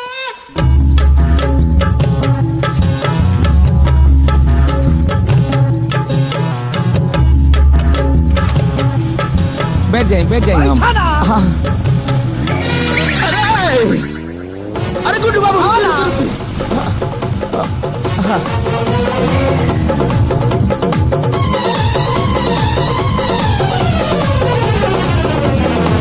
सॉरी सर, आपके पिताजी के परमिशन के बिना हम कोई भी डॉक्यूमेंट्स आपको नहीं दे सकते हैं। का? अब हो जाए जीरोक्स जीरोक्स सर, जीरोक्स सर। जीरोक्स भी तो ओरिजिनल कॉपी से ही निकलता है ना सर। अब ठीक बा, हो जाए, चली ना। आई यही का हर जगह होई? ना ना हर जगह तो ना होई, हम देखा था नहीं, बाद में देखा था। हम बानी नू, सब ठीक हो जाए। चल रुआ तो एहू जी बानी, लेकिन ना भाई ना ना हो जाए। आई ना रहुआ, दूसरा दिमाग लगावे के पड़ी। आई आई आई लिविंग सर्टिफिकेट वा मिल जाई नू, काम हो जाए। क्या काम हो जाए?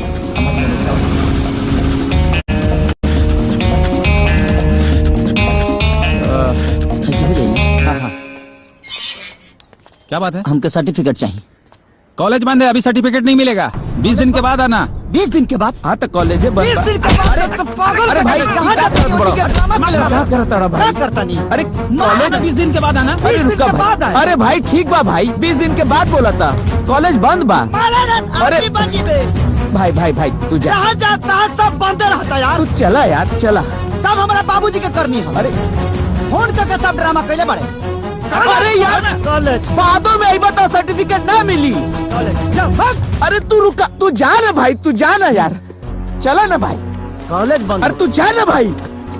हाँ कॉलेज तू चला यार। हम जल्दी से 15 तक पढ़बे ना करती हम। अरे आधार कार्ड वाला काम होई नु। ओहो अब का कल जा कमीना। देखी गुड्डू जी, हमार नाम कमीना ना बा, हम बार बार कहतनी हमार नाम कमीना प्रसाद बा। उ तो हम झेल रहल बानी काहे कि तहरा से हमरा के फीस लेवे के बा। ठीक बा कमीना प्रसाद, लेकिन अब का कल जाओ। अरे अब का कल जाओ ना कल जाओ हम का जानता नहीं भाई, हमरा के हमार फीस दे दे बस। अरे यार हम गांव छोड़ के भागता नहीं का, ऐसे काहे बात करता रहा। ए गुड्डू जी, धंधा में दोस्ती ठीक ना होला। घोड़ा घास से दोस्ती कर ली तो खाई का बताई।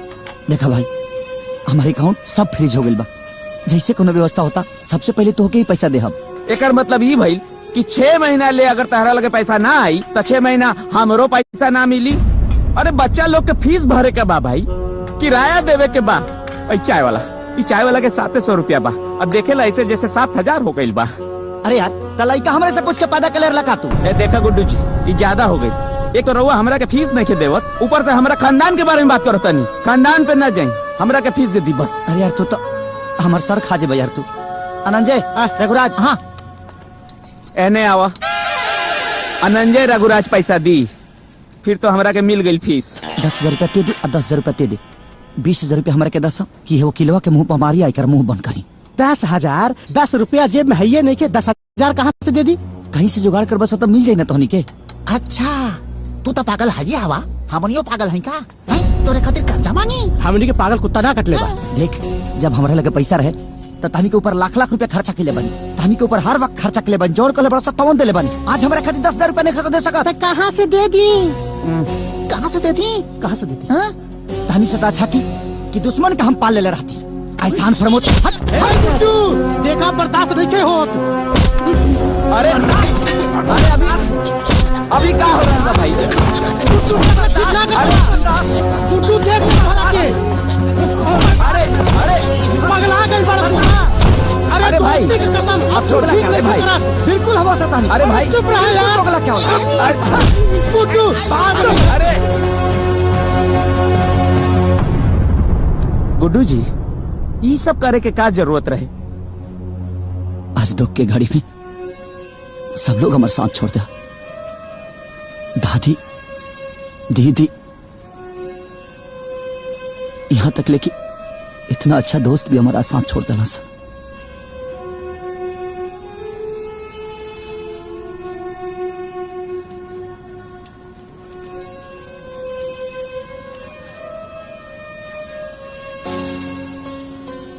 और आज माई से भी साथ छूट रहा बा।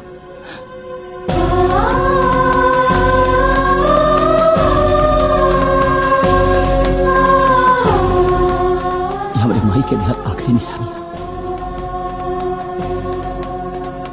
एकरा के बेच के अरे वो अपन फीस ले ले। वो सब तो ठीक बा, लेकिन डॉक्यूमेंट्स भी लावे के पड़ी। जी ठीक बा।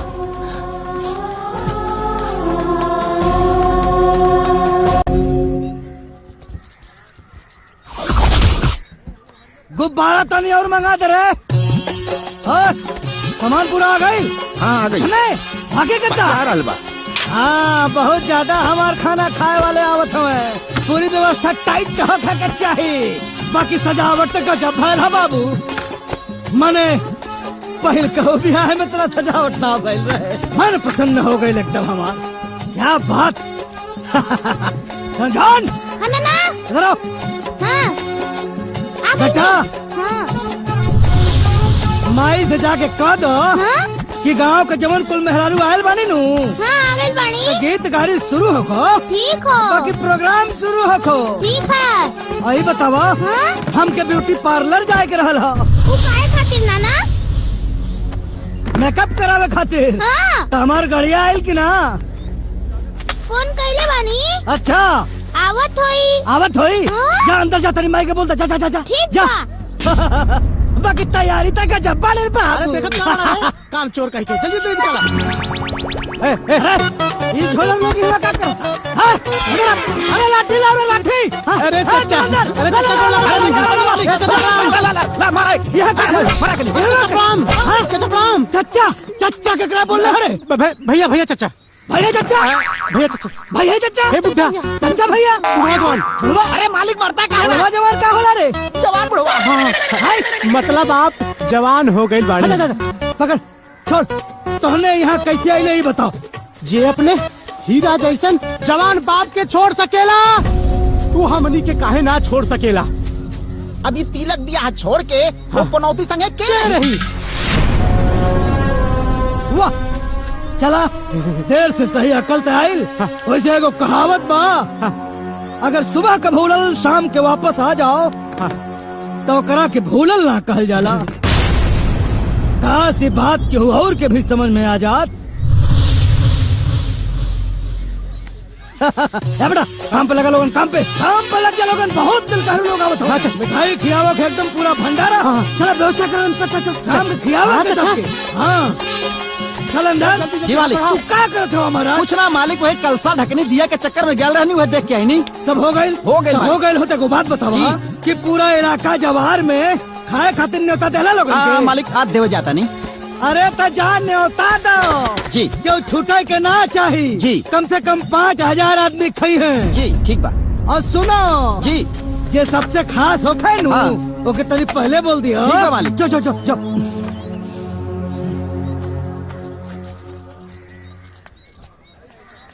अरे गुड्डू बाबू, आज तिलक में सबहरे खाए के न्योता बा। सबहरे मतलब पूरे परिवार के साथ खाए के बा। काहे कि बाबूजी के तिलक बानू।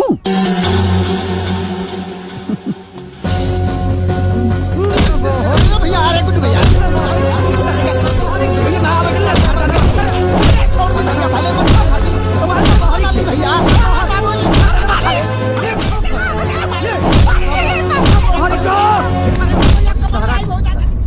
पर्जा पे हाथ मत उठाइया।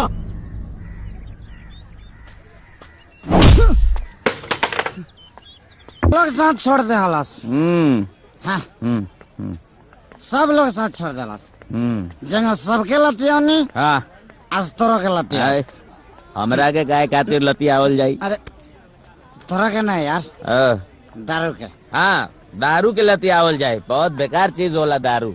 जैसी पेट में गईल बा, नशा चढ़ गईल बा, भूखो लग गईल बा बहुत जोर से। तो ये बड़ा खाना कहाँ मिले? घरे तो तिलक भोज हो ही रहल बा। प्रसाद भाई, नाम प्रसाद, कमीना प्रसाद बोल लो। अच्छा भले याद दिला दे ली। का चल तिलक। हाँ भोज। हाँ आज तिलक पकड़ के चल। चल तिलक में ना रखने तो हमारा नाम बदल दिया।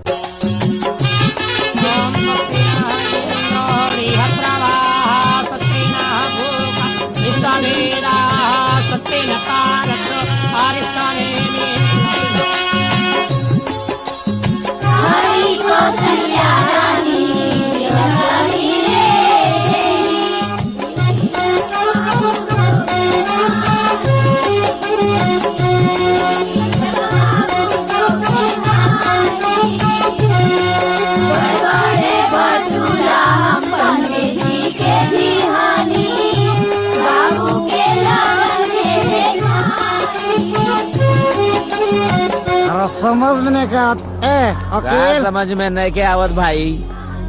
टाइट ठीके बा, ट्यूब ठीके बा, तेल बढ़ले बा तो फिर टुकरा के क्या होता नीचा। चलाए वाला ड्राइवर ठीक नहीं के ना। हक बतरा वकील बने के तभी तो। अरे बाप रे।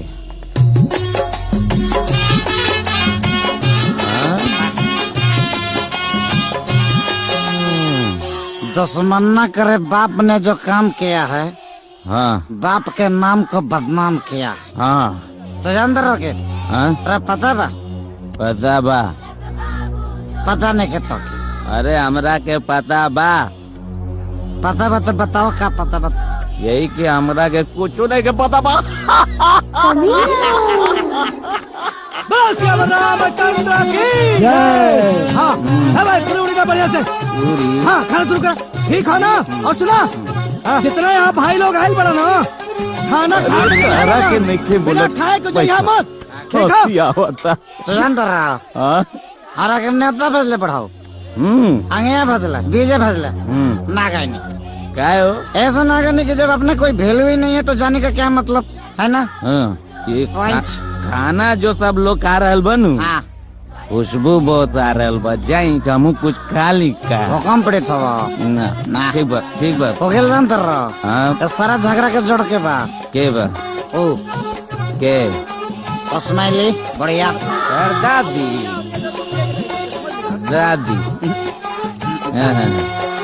मन तक तो जाकर ना पहले अरे एगो केस लड़ रहल बड़ो और दूसरा केस और बुलावे के जरूरत नहीं के। बात तो ऐसा बना ये बढ़िया चाहे ना तो जी प्लान ना रहे लाल किला रहे लेकिन बढ़िया लगा था भाई, प्लानियो अच्छा लगा तो के माल मिले तो बढ़िया लगे। ये ताजमहल रहे कुतुब मीनार रहे सब बनवा देते, लेकिन बुढ़िया के चलते सब भइल बा ड्रामा। सब ड्रामा बुढ़िया के वजह से भइल बा। हमरा थोड़ा बिकलस काका फेकलस पते नहीं खियादे नहीं खियावत लगे बिकले बिया कोनो बात ना। लेकिन आज तिलक के तिलक ना आज मन तिलक कर देता नहीं। अरे एजी बैठ। अरे काहे कहाँ आओ तो तुम देख के कौन कौन वैरायटी बना। अरे आप कुछ करे के जरूरत नहीं के गुड्डू बाबू। ए गुड्डू बाबू गुड्डू बाबू ए गुड्डू बाबू अरे अरे दुकान संभाल। अरे तू रन तो फाड़ दी। काला काला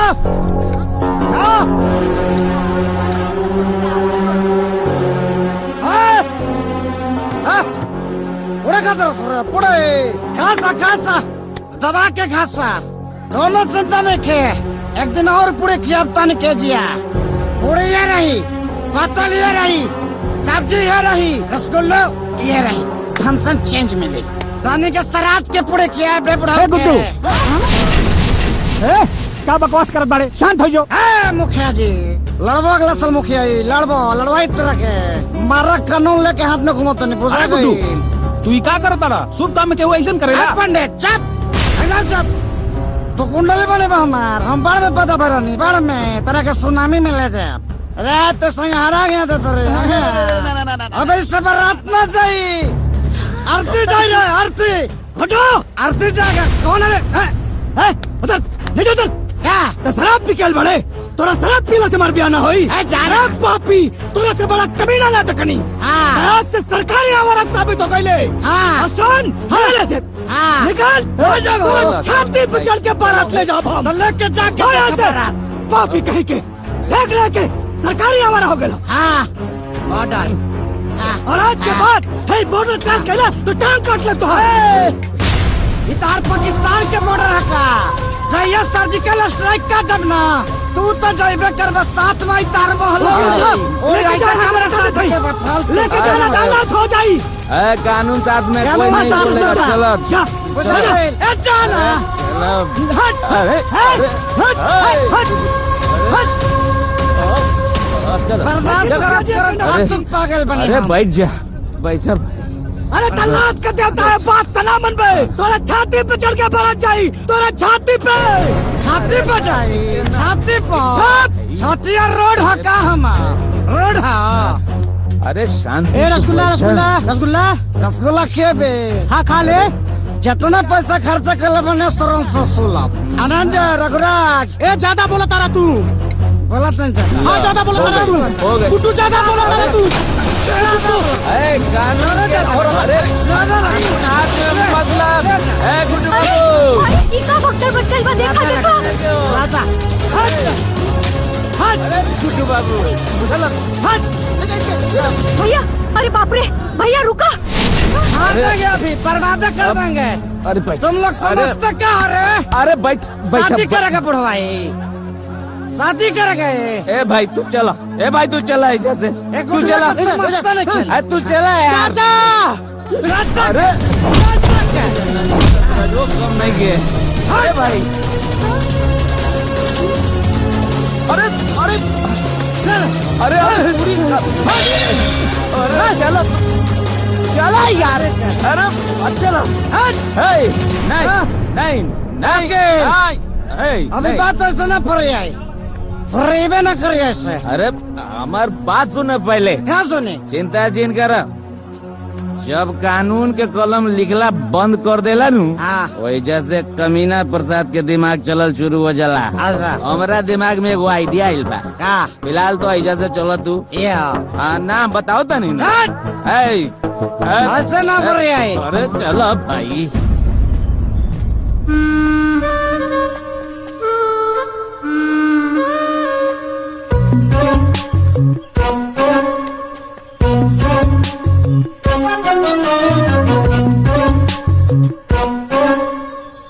आओ आओ, ईटा संभालो ईटा।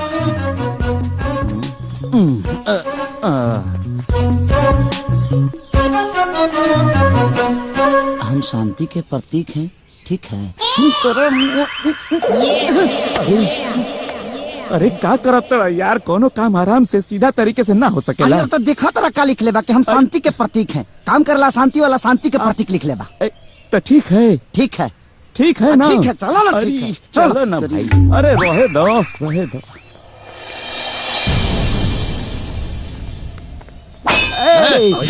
एक मिनट, खतरा मल जी से फोन पे बात भइल रहे, बोला कि कमीना प्रसाद जी आयल बड़े। जा जा।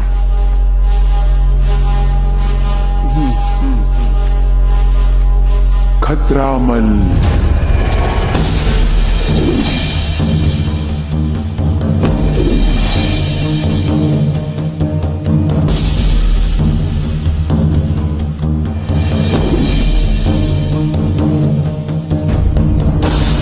चल।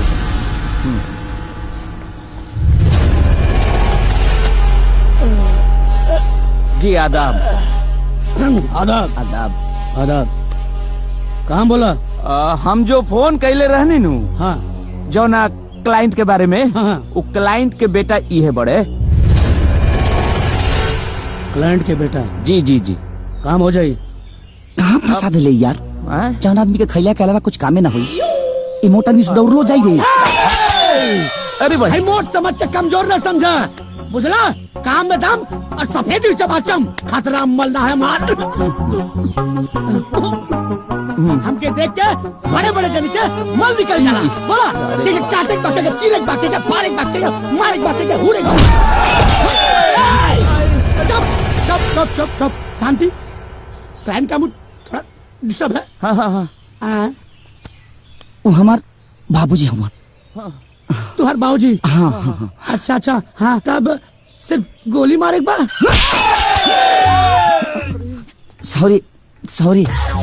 हाँ, फिर सॉरी बोल रहे, फिर सॉरी बोल रहे। तब हाँ, तब बातें कर दी। सॉरी सॉरी सॉरी सॉरी बोले। आँख फोड़ दी।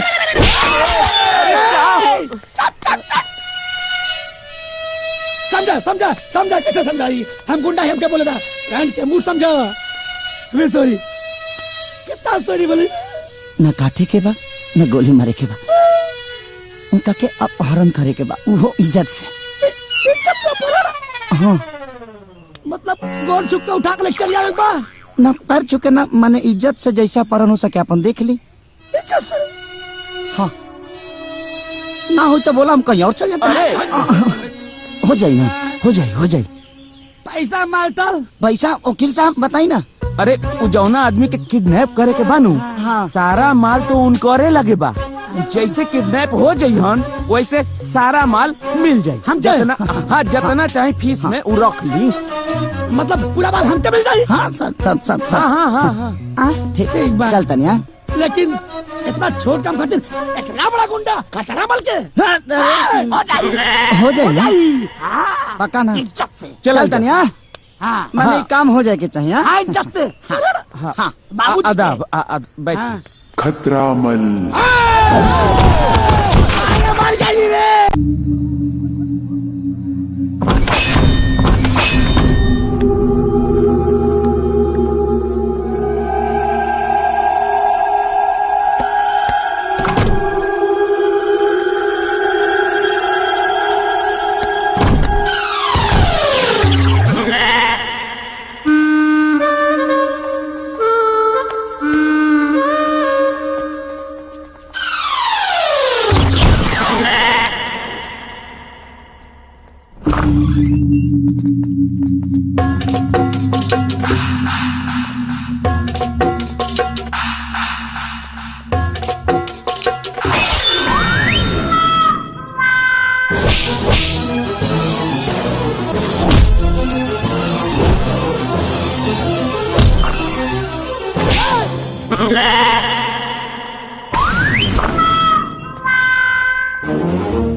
किडनैप करे खातिर हम के भेजले हैं। गुड्डू गुड्डू नमस्ते नमस्ते नमस्ते खुश रहा। नमस्ते प्रणाम करतानी जी। नमस्ते। खूब खुश रह। तोरा बहिन के सुहाग भगवान अजर अमर राखस। खूब खुश रह। अब और कितना एहसान करम लो हमरा ऊपर। कपड़ा लत्ता गहना गुड़िया यहाँ तक के शादी के सारा खर्चा रो लगन उठावतनी। आखिरकार एकर हम भाई न हई, हमरो कोनो फर्ज होला। अरे बेटा एगो बात बताओ, अब भगवान इतना धन देले बड़े तो खर्च तो होखबे करी। ए मास्टर काका, हाँ हाईली नोटिस कोर्ट से आइल बा। नोटिस?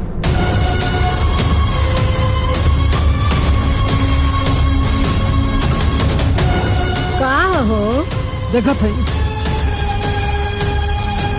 वाह गुड्डू भजले बड़े। हे भगवान, ये औलाद भल की राक्षस। बतावो हर शुभ काम में विघ्न डाल देता। तो चिंता मत कर माई, कुछ ना हो। राम प्रसाद हाजिर हो। अदालत की कार्रवाई शुरू की जाए। थैंक यू मिलॉट। हाँ तो राम प्रसाद जी जी, आपका कहना है कि गुड्डू जी आपके बेटे नहीं है जी, लेकिन हमारे मुवक्किल गुड्डू जी का कहना है कि वे आपके ही बेटे हैं और आप दूसरी शादी करके उन्हें उनके अधिकार और उनके हक से वंचित रखने का साजिश रच रहे हैं। देखिए वकील साहब, जबरदस्ती दबाव डालकर किसी दूसरे के बेटे को आप मेरा बेटा साबित नहीं कर सकते। झूठ बोल रहे हैं आप। राम प्रसाद जी आप झूठ बोल रहे हैं। क्या आपने अपने बेटे की परवरिश बचपन से लेकर आज तक नहीं की? बताइए, क्या आपने अपने बेटे का एडमिशन मेडिकल में नहीं करवाया? Objection your honour. मेरे फाजिल दोस्त मेरे मुवक्किल पर भावनात्मक दबाव डालने की कोशिश कर रहे हैं, ये उचित नहीं है। Objection sustained. Thank you my lord. My lord, अगर गुड्डू जी राम प्रसाद जी के बेटे हैं तो क्या कोई सबूत है, कोई गवाह है?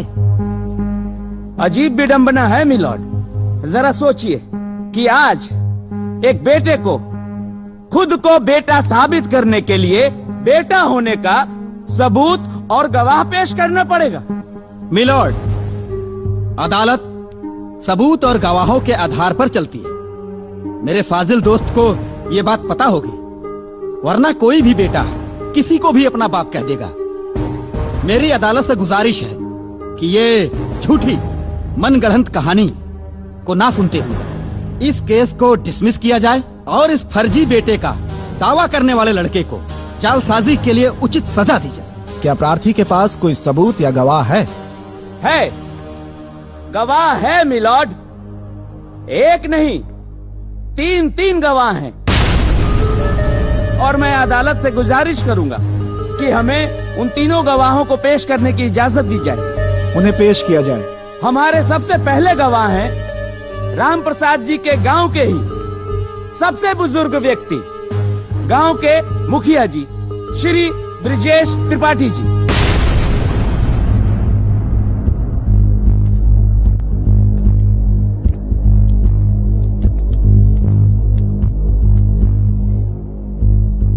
हुजूर, मैं उस खुशी के समय को कैसे भूल सकता हूं जिस दिन गुड्डू का जन्म हुआ था। उस दिन राम प्रसाद जी फूले नहीं समा रहे थे। मारे खुशी के इन्होंने मुझे ठूस ठूस के लड्डू खिलाया था, वो भी शुद्ध देसी घी के। Any question please? Yes milord.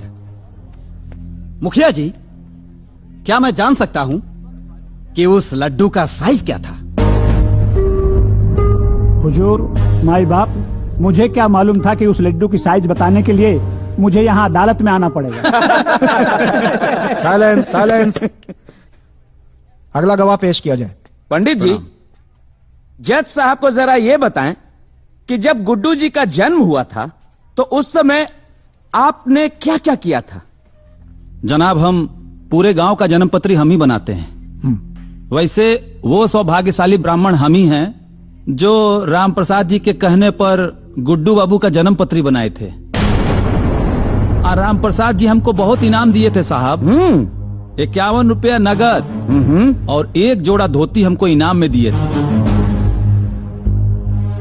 और वो धोती साहब हम आज भी संभाल के रखे हुए हैं। बहुत ठीक है पंडित जी, उस धोती को हमेशा के लिए संभाल कर रखिए, बहुत काम की धोती थी वो। अब आप जाइए।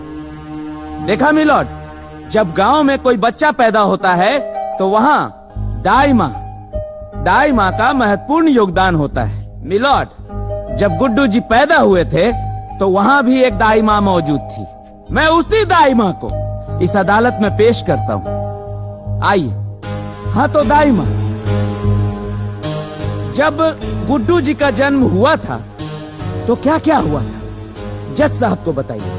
माई बाप, हम ही है जे गुड्डू बबुआ के नार कट ले रही। और सरकार, हमरा वो दिन अच्छे से याद है जब नार के कटाई में राम प्रसाद जी हमरा के सोने के सिकड़ी दे ले रहलन, जब आज भी हम पहिरले बानी। सुरहो आना सच बा सरकार कि गुड्डू बबुआ राम प्रसाद जी के सुपुत्र बाड़े। अब आप जा सकते हैं।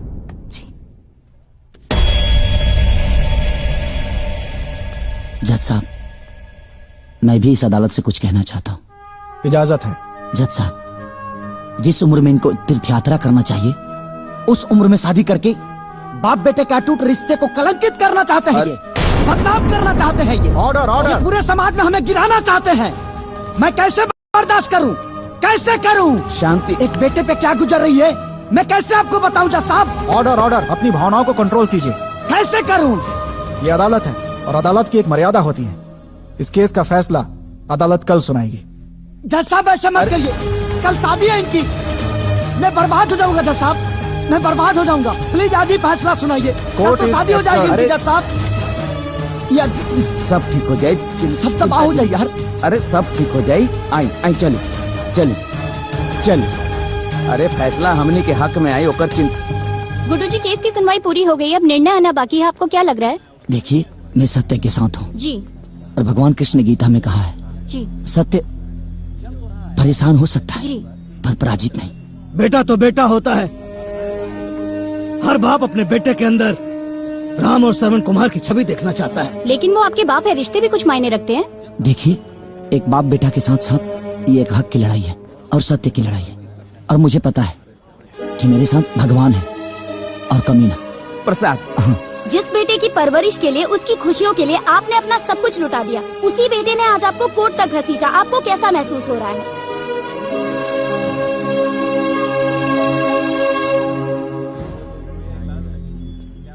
यह मुकदमा हिंदुस्तान के हर बेटों के लिए एक सबक साबित होगा। Thank you.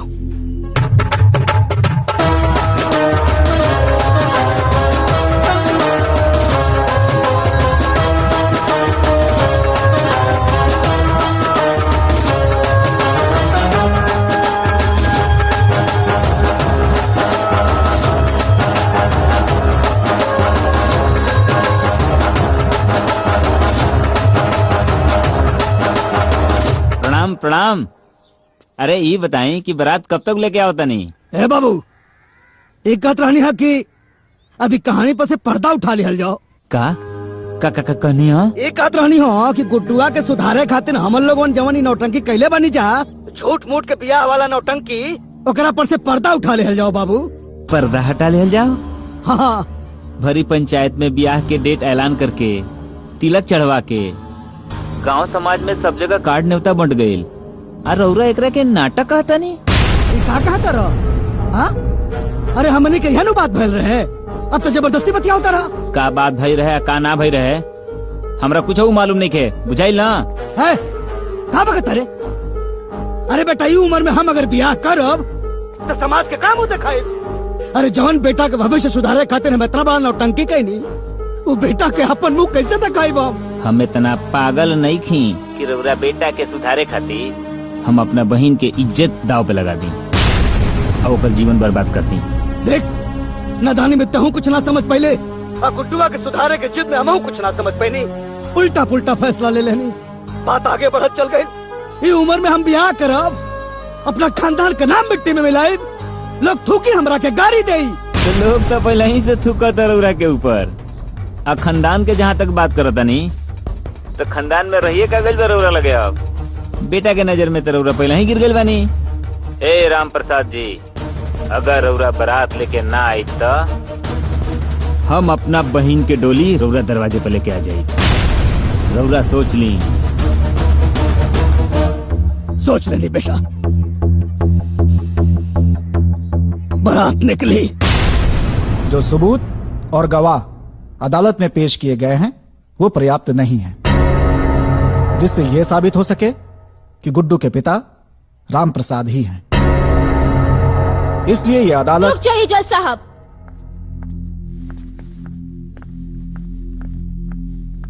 गुड्डू की वोटर आईडी आ चुकी है। Voter ID? ये दे दीजिए।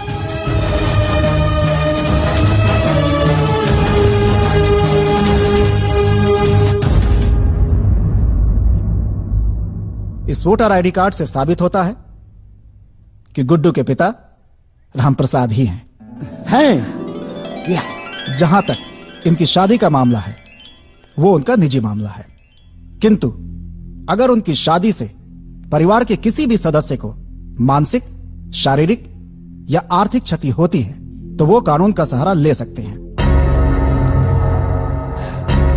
राम प्रसाद जी की व्यक्तिगत संपत्तियों को छोड़कर पैतृक संपत्तियों में गुड्डू का हिस्सा कायम किया जाता है।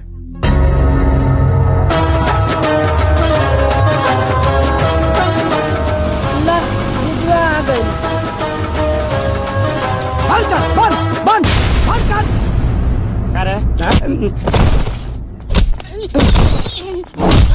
नाचे के बहुत शौक बा। तंदा आई कागजवा दो कागजवा। देख, डिग्री हो गई है गुडुआ के, डिग्री हो गई। बहुत कमर हिलता ना। ठुस। अब नागिन धुन बजाओ। नाच, नागिन धुन बजाओ। नाच, नागिन डांस कर। बंद कर। नाच बिना साउंड का नाच। नाच नागिन डांस। नाच, नाच। ई का कर रहा बड़ा बाबू तू? अरे परम चपड़ा बनल बड़ा, परम चपड़ा, परम चपड़ा। चल, आई देख ले कोर्ट का डिसीजन। सब लोग साथ छोड़ दी हमार। ए बुढ़ियो, आई देखा कोर्ट का डिसीजन। तहार डबल चश्मा बना रुका। ए मुखिया जी, आई देखा कोर्ट का डिग्री है। आ तहार जन्म कुंडली आई देखा। देख ले कारे ठकरा रे। सब हरिया ना दे, सब हरी। ए राम प्रसाद जी, बाहर निकला। ए फालतू का नाम हो तहार हो? जीतला के बाद भूल गए बनी। का नाम हो? कमीना। कमीना, कमीना। लड्डू क्या हो सबके? हाँ क्या हो? तनी हिकरा के दे रखिए। ए राम प्रसाद, बियाह तू अब एगो ना 25 को कर, कोनो फर्क पड़े के नहीं है गुडुआ के। 25 को कर, लेकिन कोर्ट कहले बा कि अगर तेरा बियाह से हमरा प्रॉब्लम होई तो कार्रवाई तोहरो पर होई। ए बुढ़ियो, तू सब तू ही बिगड़ले बड़ू काम सब। ए राम प्रसाद जी, बाहर निकला। निकला बाहर। अब गुडुआ के आके ना जमींदारी हो गई बाजी गुडुआ के। भैया अरे भैया कमान भैया चुप मारा हसन ड्राइवर खाने मार। का हो राम प्रसाद का हो लुका के बैठल बड़ा लाज लागत मुंह देखा में अब हरिया में। ए वकील हने आवा हने आवा आई देख ला राम प्रसाद जी तारा छाती पर जीत के डिग्री लेके आइल बनी कोर्ट से। तनी एगो वीडियो बनाओ वकील। आई लिखी हो कि बेटा से हार के बाप शर्मसार टाइटल लिह डाली हो। अब समझ में आई। उठा हो अब जमीन जायदाद पर गुडुआ के हक है। उठा उठा ए राम प्रसाद जी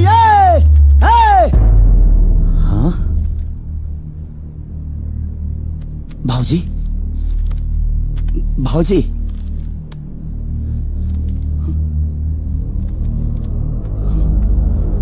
भाऊजी गुड्डू बाबू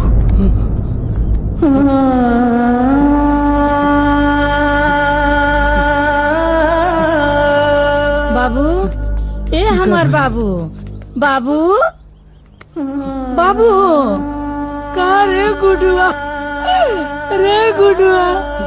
आखिर ते हमरा बेटा के खाइए गईले। अरे बाबू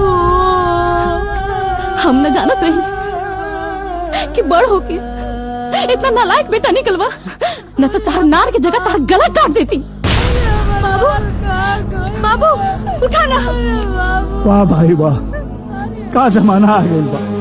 एक ही बाप ये अपना बेटा के जितावे खातिर हमनी के कोर्ट में गवाही देवे खातिर भेजले रहल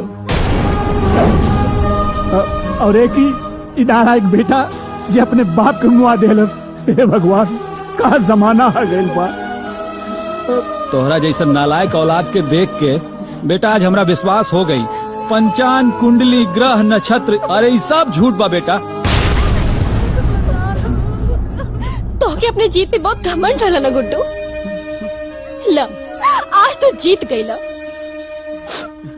हमार बाबूजी हार गईले। वो हमेशा हमेशा खाते।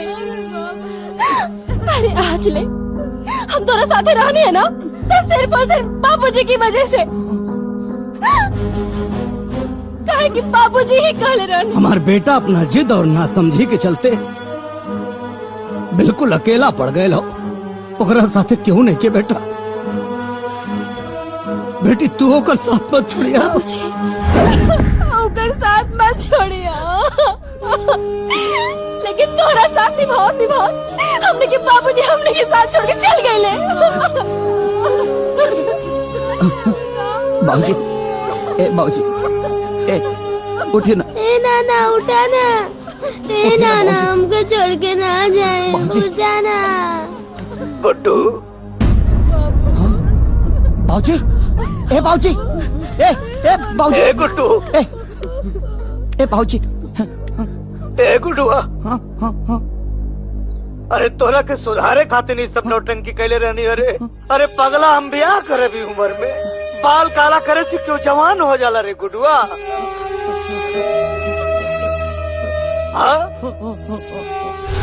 ए बेटा तोरे लापरवाही से ना हम बहुत परेशान हो गए रेडी। हमके लागल कि तोर भविष्य खराब हो जाए। ए ना थे कुल नौटंकी कहनी अरे बेटा तो हर माई जब दुनिया छोड़ के जात रहनी है ना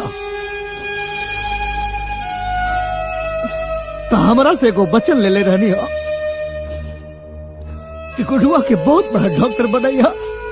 बेटा कर्जा लेके हम तुम्हारा एडमिशन मेडिकल कॉलेज में करोगी लेकिन तू तो बिचोए में छोड़ के चले आया। हमके बहुत गुस्सा लागल जब ते मेडिकल कॉलेज छोड़ के चले आया था। सोचे नहीं कि तोरे माई का कहा जवाब दे। इन्हें ते डरवावे खातिर झूठ मूठ के ब्याह का नाटक कहनी। अरे पागल बचपन में जब तक छोड़ कर रह नु और कोनो बात ना मानत रहे आना तो हम भूत का और शेर के भालू के बहाना बनाया नौटंकी करी ते भाग के आके हमारा गोते बैठ जात रहे।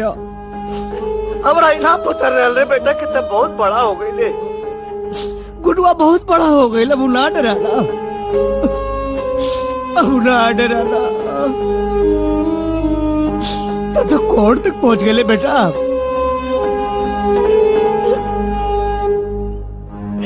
तो कोर्ट तक पहुंच गए रे। यो ना सोचले कि जमाना का कहीं हम तो अपना नौटंकी में फंस गए रे बेटा। अपराध हो गए रे बेटा, हम अपना नौटंकी में फंस गए थे। हमसे गलती हो गई रे गुडुआ। एक बेर लौटा रे बेटा। अरे पगला, तो के सुधारे की तरीका गलत हो सकेला, लेकिन हमारा नियत में कोनो खोट नहीं के। ए गुडुआ, हम थोड़ा बड़ा प्यार करी ले रे।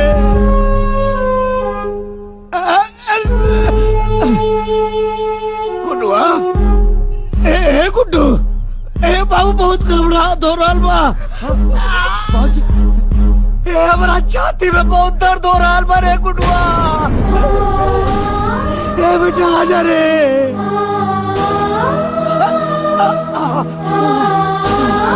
ना भगवान, ना प्रभु, ऐसा मत करिया। हमारा लड़का के आ जाए तो बाबा। ए भोले बाबा, ए गुड्डू, गुड्डू रे। बाबूजी, गुड्डू, ए बेटा, हमार गुड्डू, ए गुड्डू, गुड्डू आ गई। हमार गुड्डू आ गई। गुड्डू, गुड्डू, गुड्डू, गुड्डू, गुड्डू रे।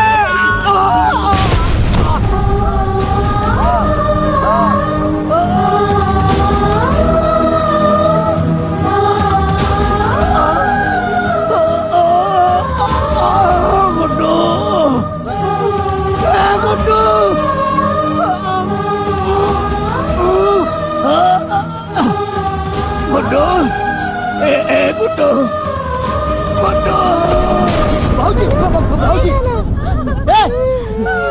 ए कोई देखना। ए बाबूजी, बाबूजी, बाबूजी, हमके काहे ना पहले बताने बाबूजी। ए बाबूजी, काहे ना बताने बाबूजी। बाबूजी, बाबूजी उठिए ना बाबूजी। बाबूजी,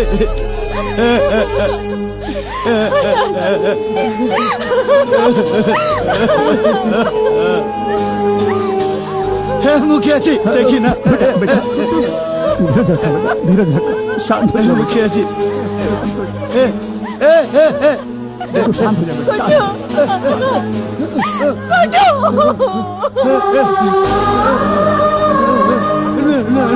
हम न जानत रही कि बड़ होके इतना नालायक बेटा निकलवा, न तो तार नार की जगह तार गला काट देती। बाबूजी, बाबूजी,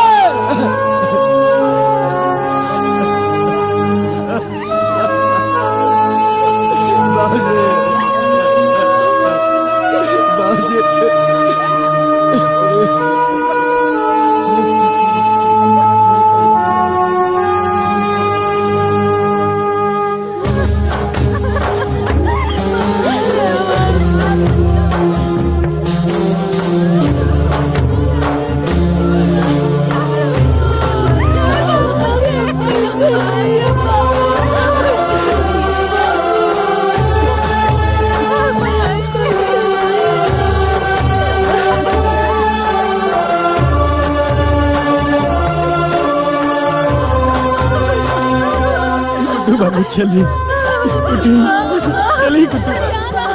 गुड्डू देखना बाबूजी के, देखना।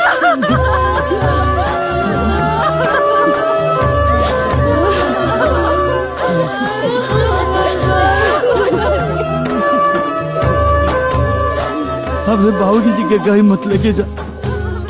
हमारे बाबूजी यही जी रही है।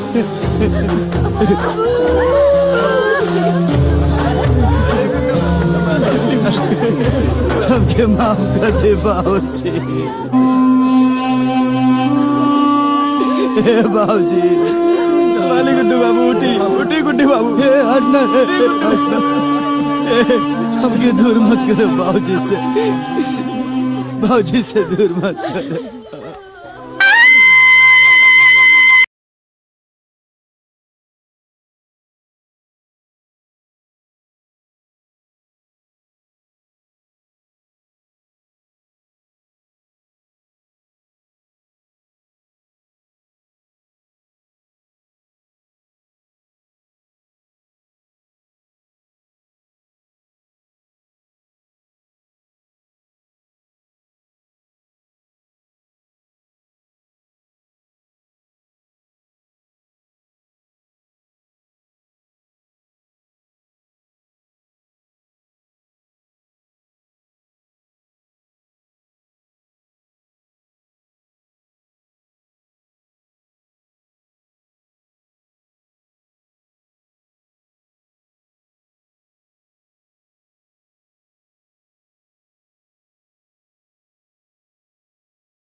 आज हमरा समझ में आई कि माई बाबू ऊ अनमोल संपत्ति होला जौना के बराबरी दुनिया के कौनो दौलत संपत्ति नहीं कर सकत। हम तो अपना नासमझी के सजा पा लेनी, लेकिन तू लो ऐसा मत करिया।